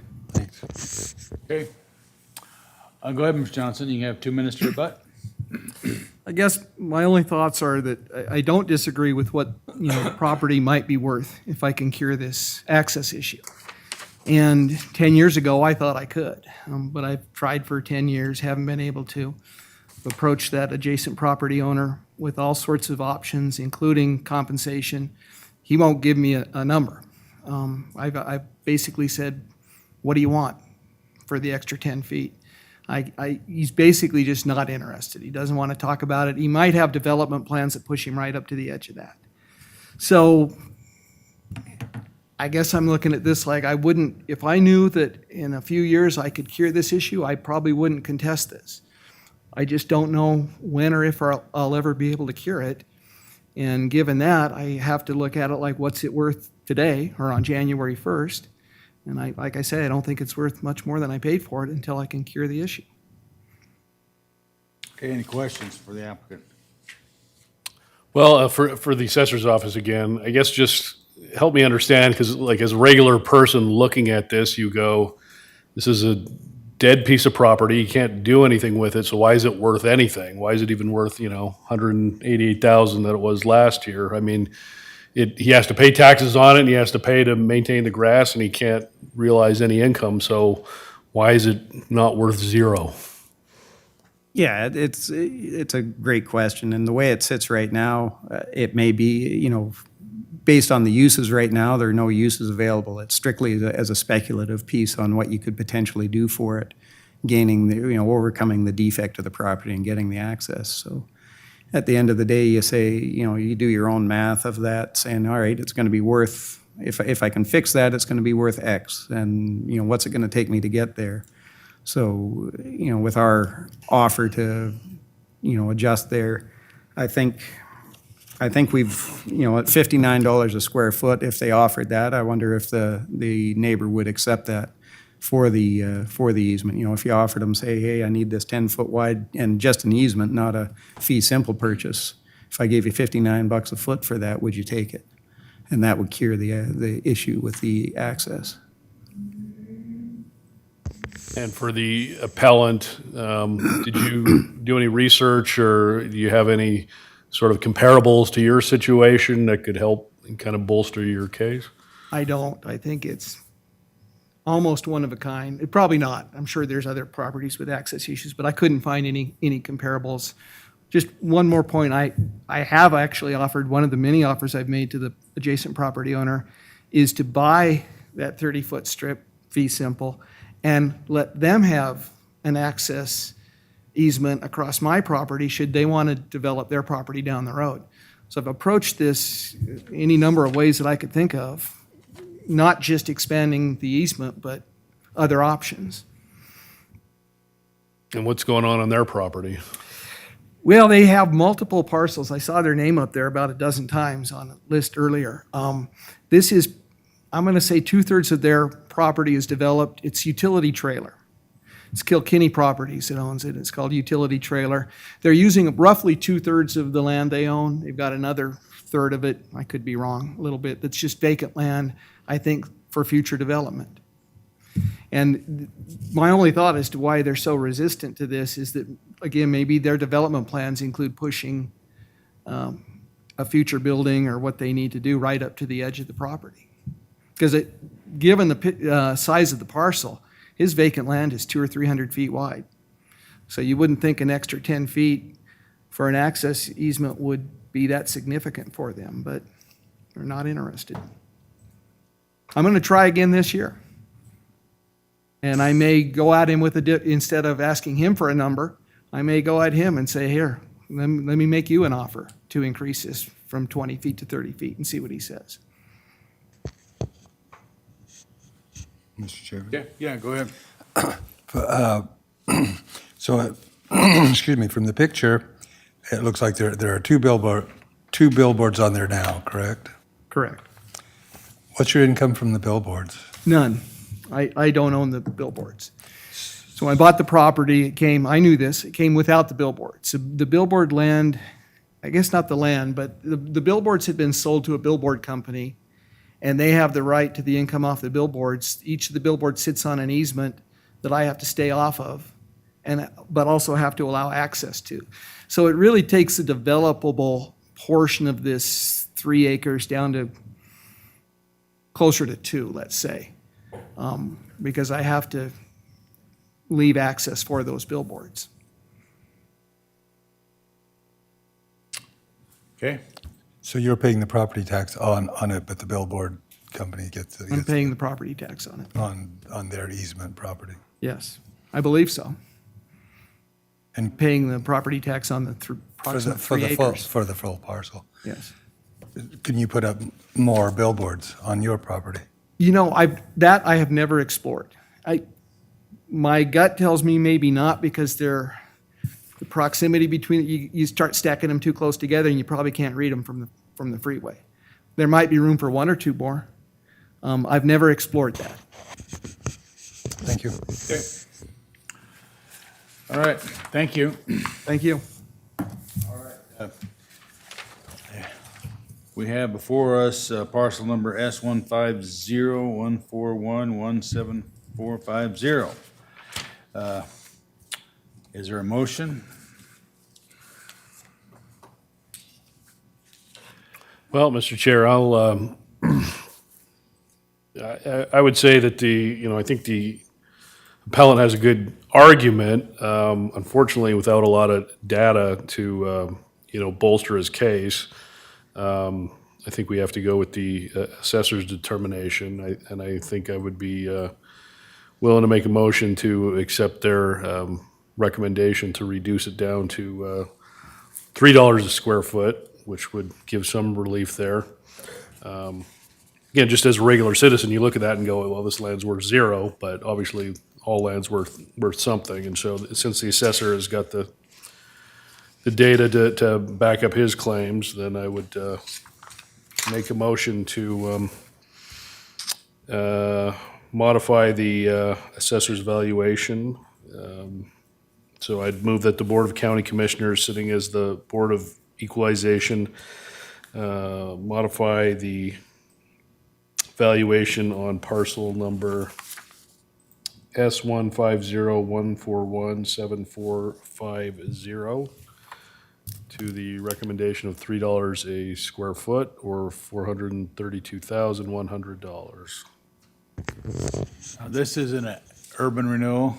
Yes, sir. What would be the base amount? The base amount is 50,800, and then the new increment amount would be 381,300 for a total of 432,100. Okay, well, you've heard the motion. Is there a second? I second the motion. Second the motion. Any further discussion? Hearing none, all in favor say aye. Aye. Aye. Motion carries. Thank you, sir. Next up, we have 1 o'clock. We have Terry Pickens, Blue Cross of Idaho. Hi there. Okay, this is the property at East Pine. Go ahead. Thank you, Mr. Commissioner. Thank you, Commissioners. I'm Terry Pickens. I'm an attorney representing Blue Cross of Idaho Health Services, Inc. on their appeal on their property at 3000 East Pine. This appeal is based on a couple of factors.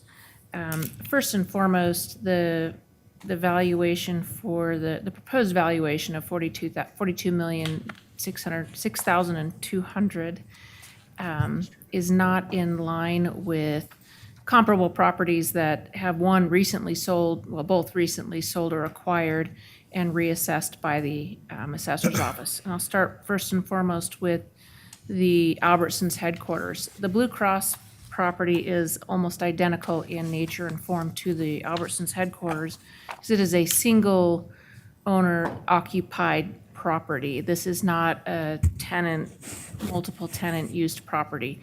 So in looking at how to value this property, it is more in line with the Albertsons headquarters. And it's also very similar to property that was provided at 5800 Meeker, which was sold to Ada County Highway District for a single-use, single-owner property. The values of those two properties, particularly with the Meeker property that went to Ada County Highway District, that property was sold at $127.09 a square foot. There was initially some disagreement with the assessor's office that property sold right up until the end of last week, but we had been making reference to that sale for quite some time to negotiate this.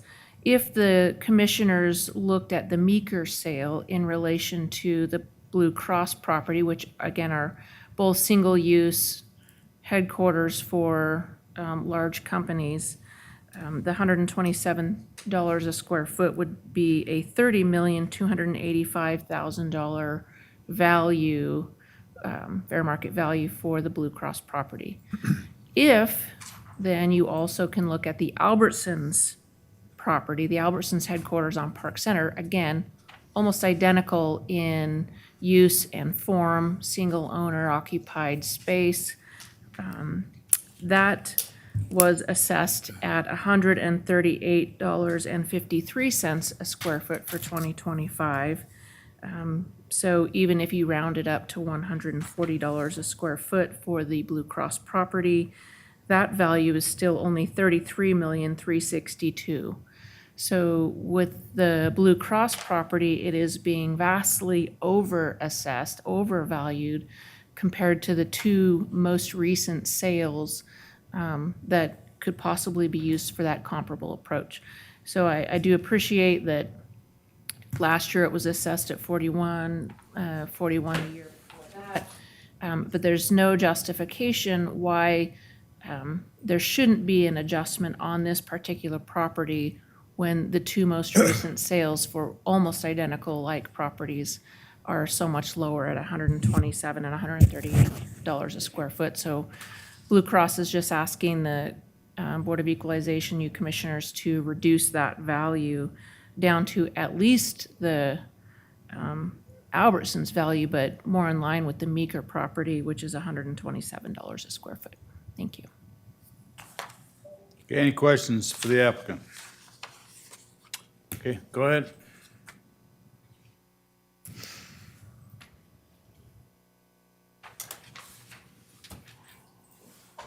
Thank you.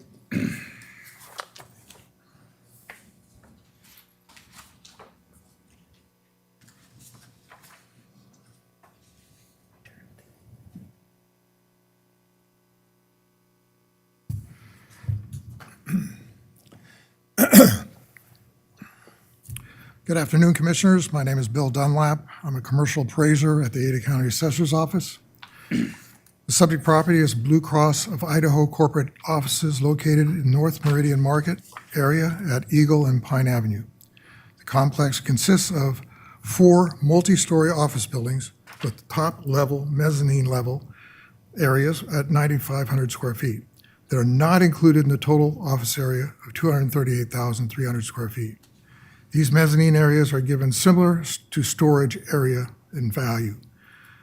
Additionally, the complex has an auxiliary service building that currently has no assessed value.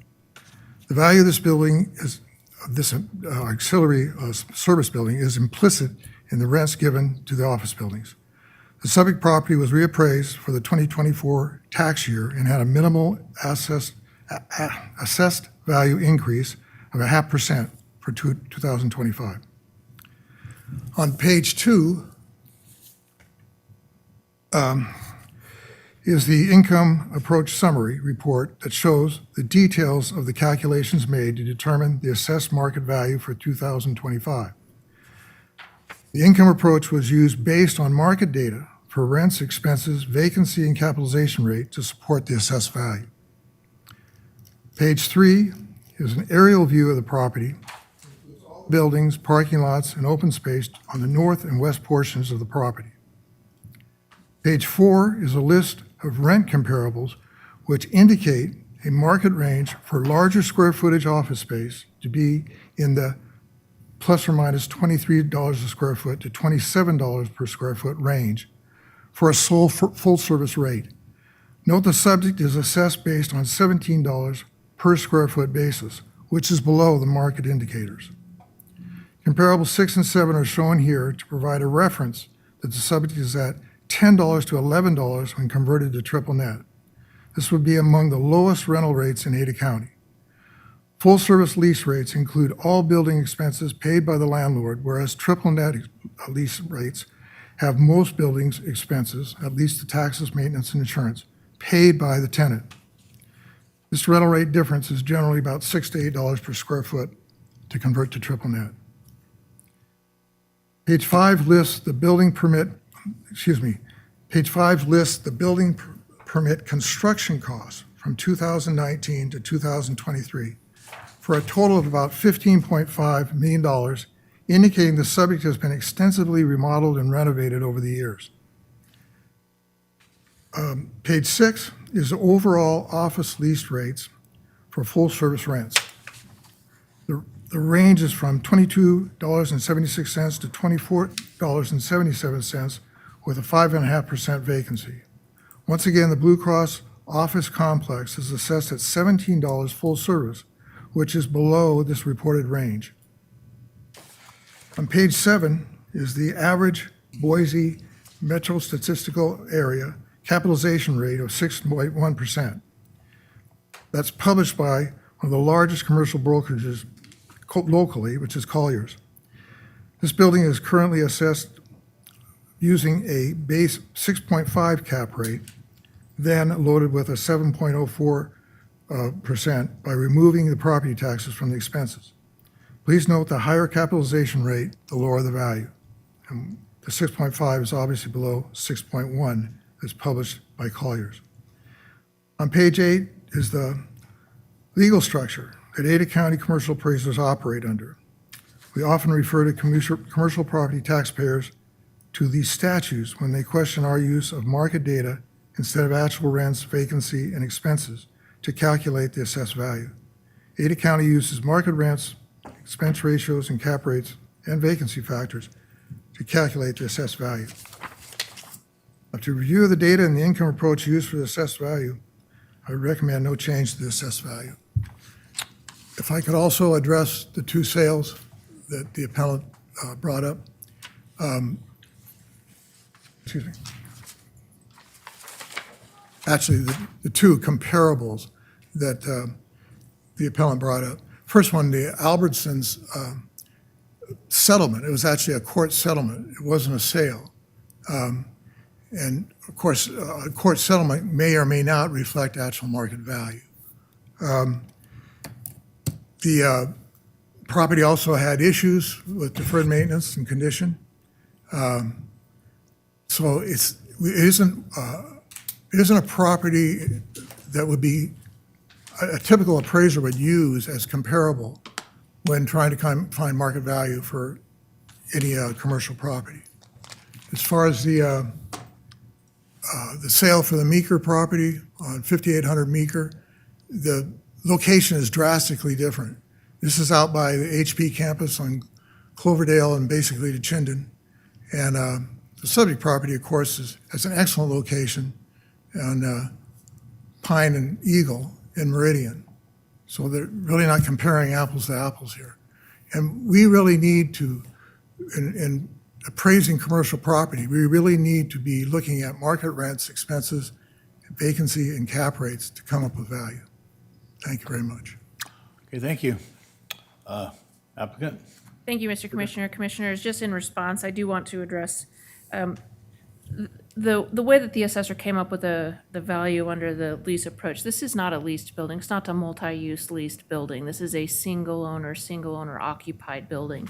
So extrapolating just a random value for whatever the lease rate would be assuming that there would be not a single dollar spent to repurpose and reconstruct the interior of this building to reflect multi-tenants.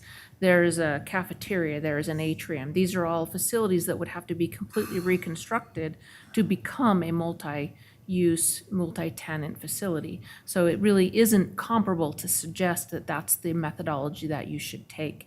Instead, what you should look at is what has sold in the last year or two since January to come up with a value for this as of January 1, and that is the Meeker property. And I would disagree that the Meeker property is in a less than ideal situation.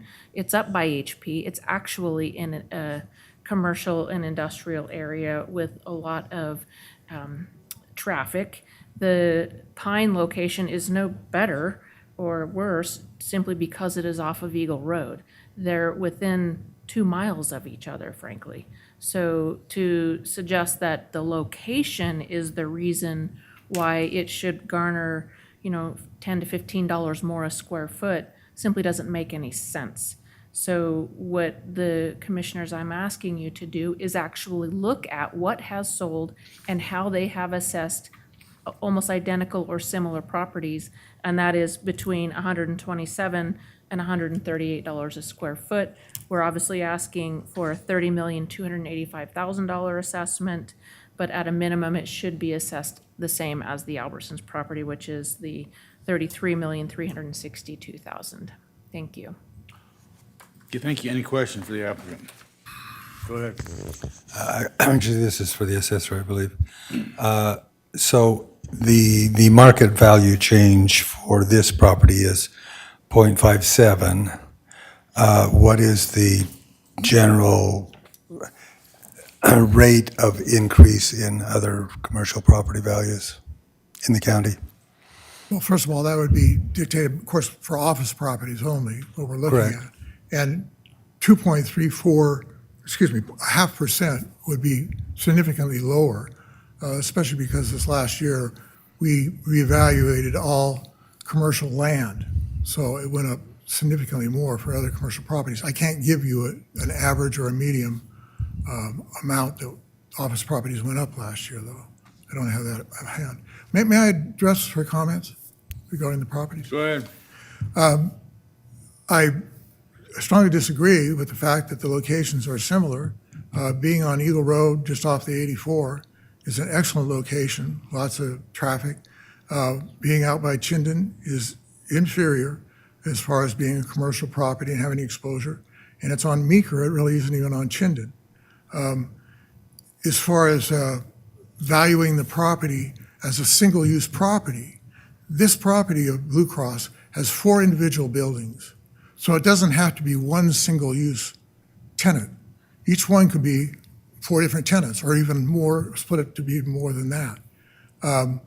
And being at the location that it has, it would really have the desirability for each one of those buildings to be having individual tenants. And it could also be something else for a single use, such as a college campus. It could be like a CWI or some other large medical facility. Just recently, St. Luke's expanded their surgery center across the 84 to be about 200,000 square feet from a smaller size. So it's not at all out of the question to think of using this property as multi-use, multi-tenant use. Okay. All right, any other questions for the applicant or for the assessor? Mr. Chair. Yes, go ahead. I see this property has been appealed several times. Has it ever made it to the Board of Tax Appeals, and did they ever weigh in on anything? Blue Cross Suite. Actually, in 2022, there was a tax appeal. It was, well, actually, I don't know if it's a tax appeal or if it was just at a Board of Equalization. But there was an appeal done, and it was at 38 million. The assessed value was 38,970,003,400, and it was reduced to 38 million. So it was reduced almost $1 million. That was in 2022. In 2023, there was an appeal and there was no change. In 2024, there was also an appeal and there was no change there either. Commissioner Davidson, there hasn't been a BTA appeal history on this property, no. Okay. All right, is there any more questions or? Okay, Mr. Chair. yes. So just to clarify, the assessor's position is the values would be higher than the Albertsons, largely because of the location? No, excuse me if I didn't explain that correctly. The Albertsons property was not, the location, it had to do with the Meeker sale, okay, which was out by the HP campus, by Chinden and Cloverdale. And that's what I was bringing the point across, that not just an inferior location, but in detail, it's also an inferior construction. It's overall inferior property. The Albertsons court settlement, which wasn't a sale, it was a court settlement, which really wouldn't be something an appraiser would consider in coming up with a market value. It's not a sale. It doesn't have any sale indicators. The Albertsons headquarters, they're 20 years older than the Blue Cross property, and they have some pretty well-documented deferred maintenance issues that our position is the Blue Cross office doesn't have, as evidenced by the $15 million in permitted remodel and improvement costs that the Blue Cross property has incurred over the last 5 years or so. And why would you say that the Meeker location is less desirable since they're both on major intersections? The Meeker property is actually set back from Chinden and Cloverdale. Set back from Cloverdale. It's not on Chinden. It's below Chinden. Right. It doesn't have the same exposure as the Blue Cross property does on Eagle and Pine. It is set back from the major thoroughfares in that area. Thank you. Okay. Thank you. All right, well, the parcel number R307-377-0015 is before the board. What is the recommendation? Mr. I'll Chair. accept the motion. Mr. Chairman, I move that the Board of County Commissioners, sitting as the Board of Equalization, uphold the assessor's valuation on parcel R3073770015 and authorize the chair to sign the documents on behalf of the board. Okay, is there a second to the motion? Second. Okay, you've heard the motion. All in favor, say aye. Aye? Aye. Motion carries. Okay, we're getting into the 2 o'clock motion, but it's not quite 2 o'clock, but we can proceed because it's all with Miss Terry Pickens. In the hot seat. We don't need to read the, or listen to the recording again, and you've already been sworn in, so if you want to proceed, we'll go ahead and proceed.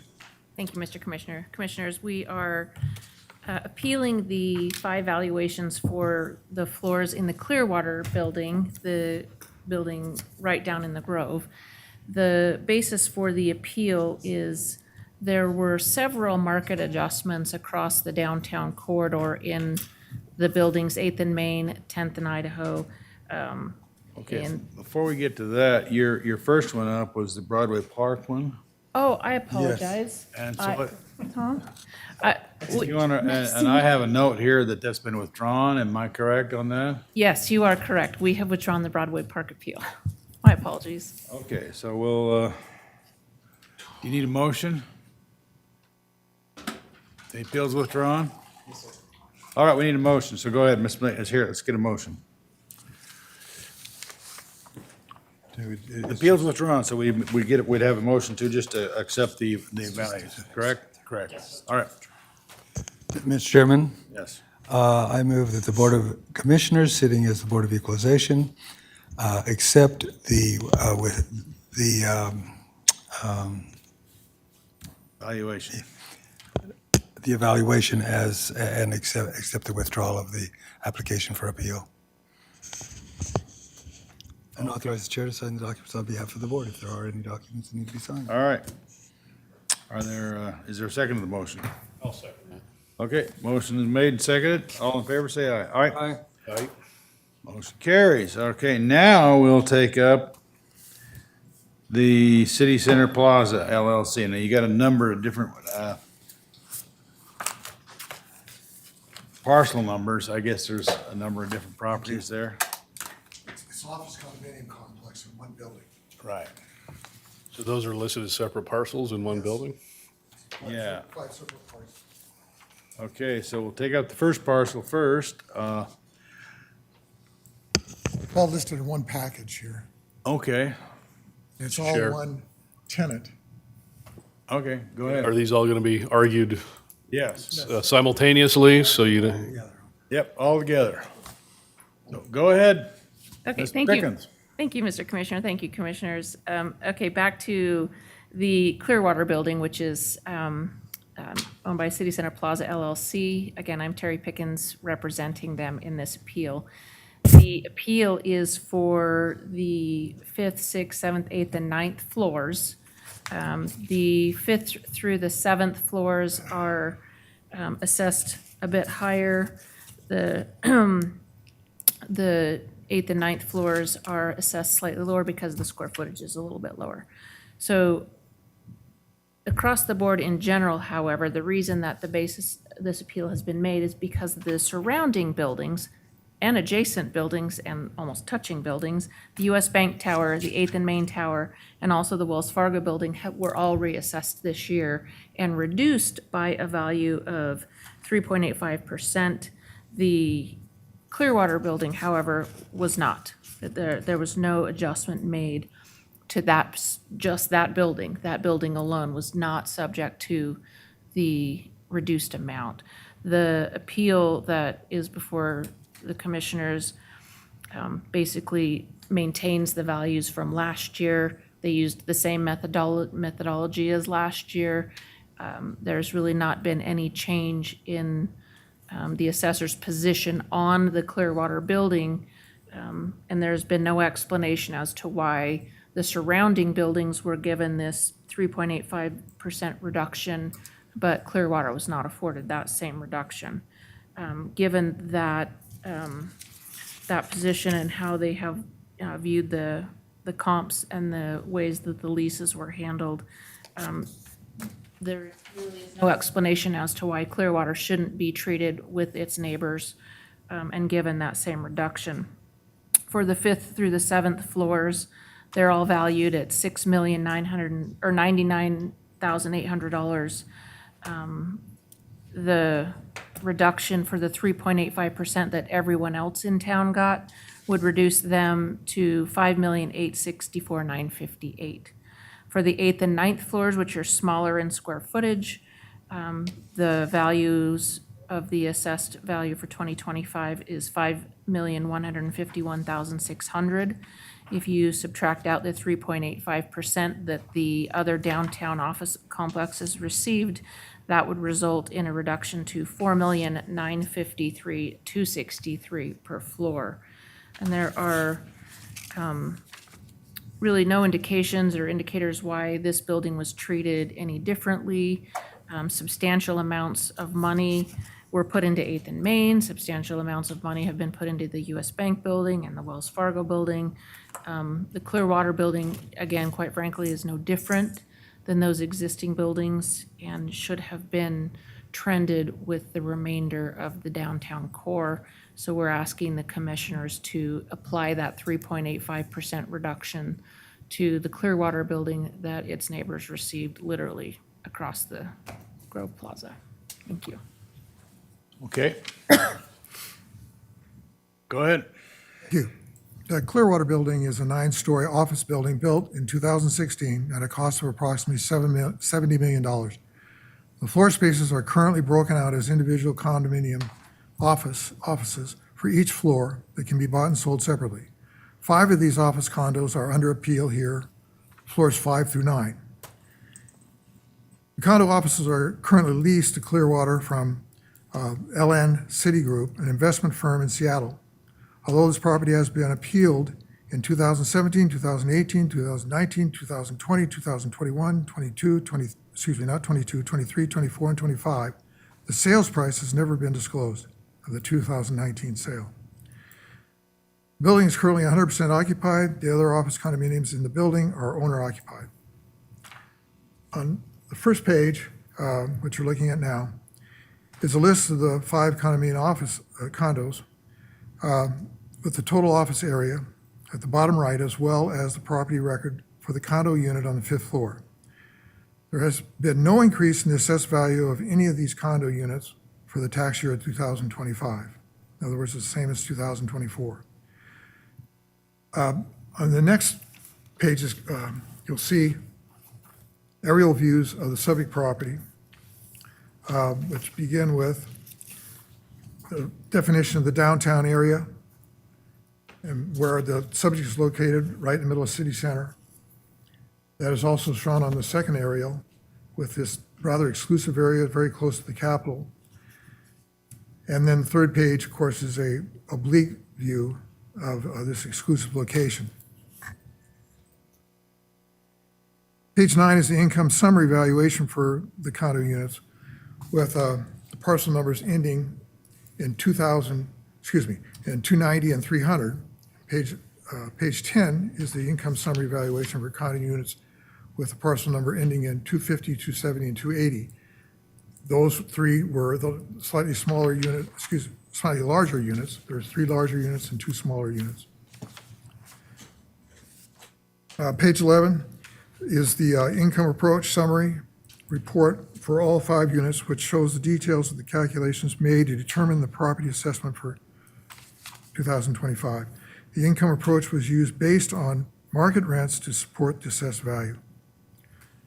On page 12 are the downtown Boise office rent comparables utilized as reference for the subject's leased rental rates.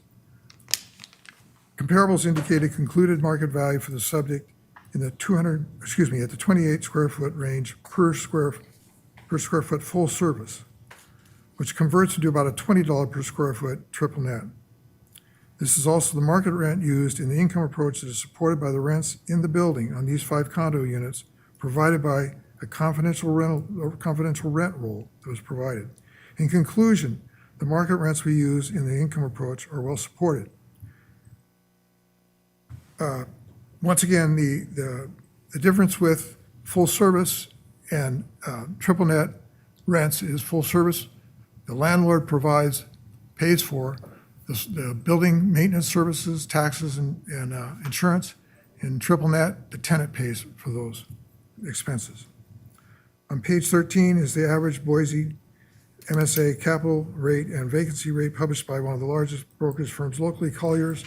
The office condo in this building are currently assessed at a 6.25 rate. However, you can see that the rate for 2024 was 6.1%. And of course, the higher the capitalization rate, the lower the value. Okay, any questions for Assessor? Go ahead. Well, I'll ask the same question as last time, but there's a lot of appeals on this one. Has the Board of Tax Appeals ever weighed in on these issues? Commissioner Davidson, these ones did go to the Board of Tax Appeals last year, and the values were upheld, correct? Values were upheld last year. All right, thank you. Okay, any other questions? Last 3 years. Okay, you mentioned the difference between triple net and full service. Are these triple net? These are, yes, well, as far as this, yes, the assessment goes, they're triple net. However, in downtown, most of the rents are full service.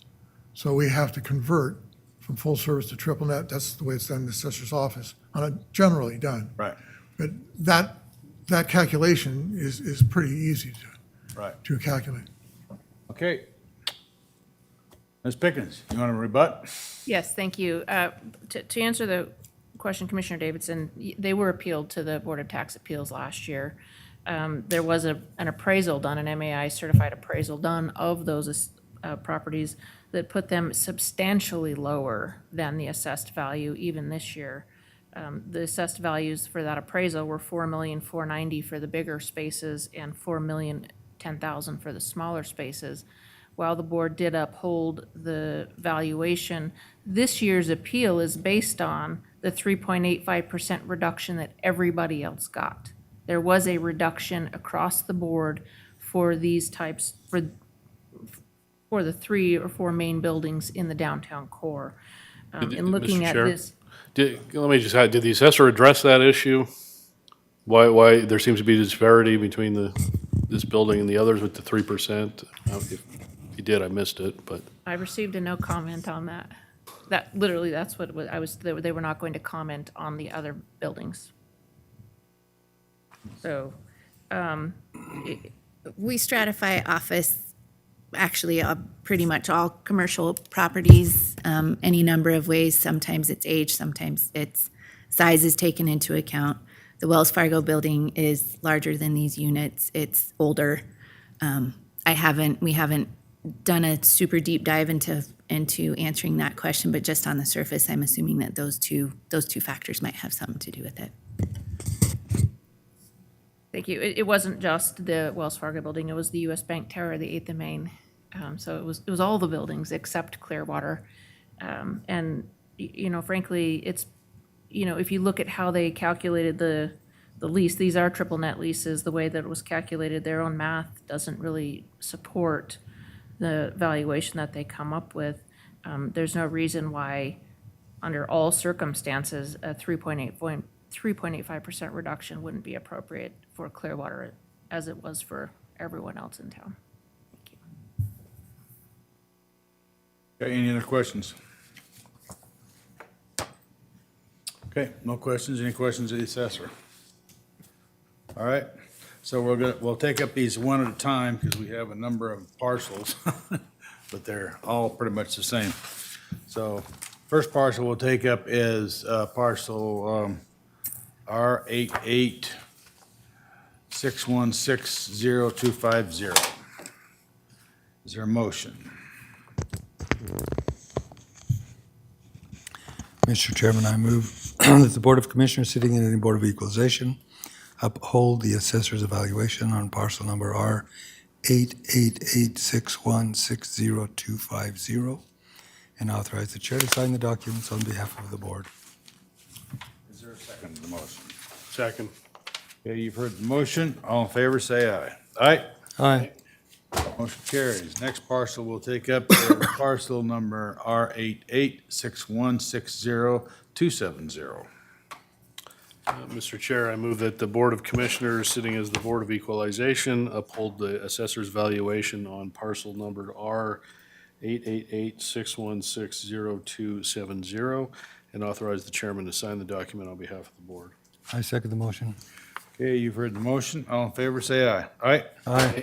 Motion carries. Next parcel we'll have is parcel number R886160,280. Mr. Chairman, I move that the Board of Commissioners, sitting as the Board of Equalization, uphold the assessor's evaluation on parcel R8886160280 and authorize the chair to sign the document on behalf of the board. Second. You've heard the motion. Is there any further discussion? Hearing none, all in favor, say aye. Aye. Aye. And then we'll take up parcel number R886160,290. Mr. Chair, I move that the Board of Commissioners, sitting as the Board of Equalization, uphold the assessor's valuation on parcel number R8886160290 and authorize the chairman to sign the document on behalf of the board. I second the motion. Okay, you've heard the motion. Is there further discussion? Hearing none, all in favor, say aye. Aye. Aye. Aye. Motion carries. Now we'll take up parcel number R886160,300. Mr. Chairman, I move that the Board of Commissioners, sitting as the Board of Equalization, uphold the assessor's evaluation of parcel number R8886160300 and authorize the chair to sign the document on behalf of the board. Second. Okay, you've heard the motion. All in favor? If there's further discussion, all in favor, say aye. Aye. Aye. Motion carries. Okay, we now have to make some motion on the withdrawn changes. There's 12 withdrawn, no changes. There's 5. I'll accept the motion. Thank you. Thank you. Mr. Chair, I'll move that the Board of Commissioners, sitting as the Board of Equalization, approve changes on the parcels listed under withdrawn changes and changes no hearing. Uphold the valuations on the parcels listed under withdrawn no changes and no changes no hearing, and authorize the chairman to sign the documents on behalf of the board. I second the motion. Okay, you've heard the motion. All in favor, say aye. Aye? Aye. Motion carries. All right, we are up again at 8 o'clock or 9 o'clock in the morning, right? We have much, see, what are we taking up tomorrow? Mostly storage facilities tomorrow. A bunch of storage, Mostly. Yeah. mostly. And And we're, oh, yeah, and apartments. Tomorrow's apartments. going to be a fun day. all right, we're starting at 9 o'clock. Okay, we'll be adjourned till 9 o'clock AM.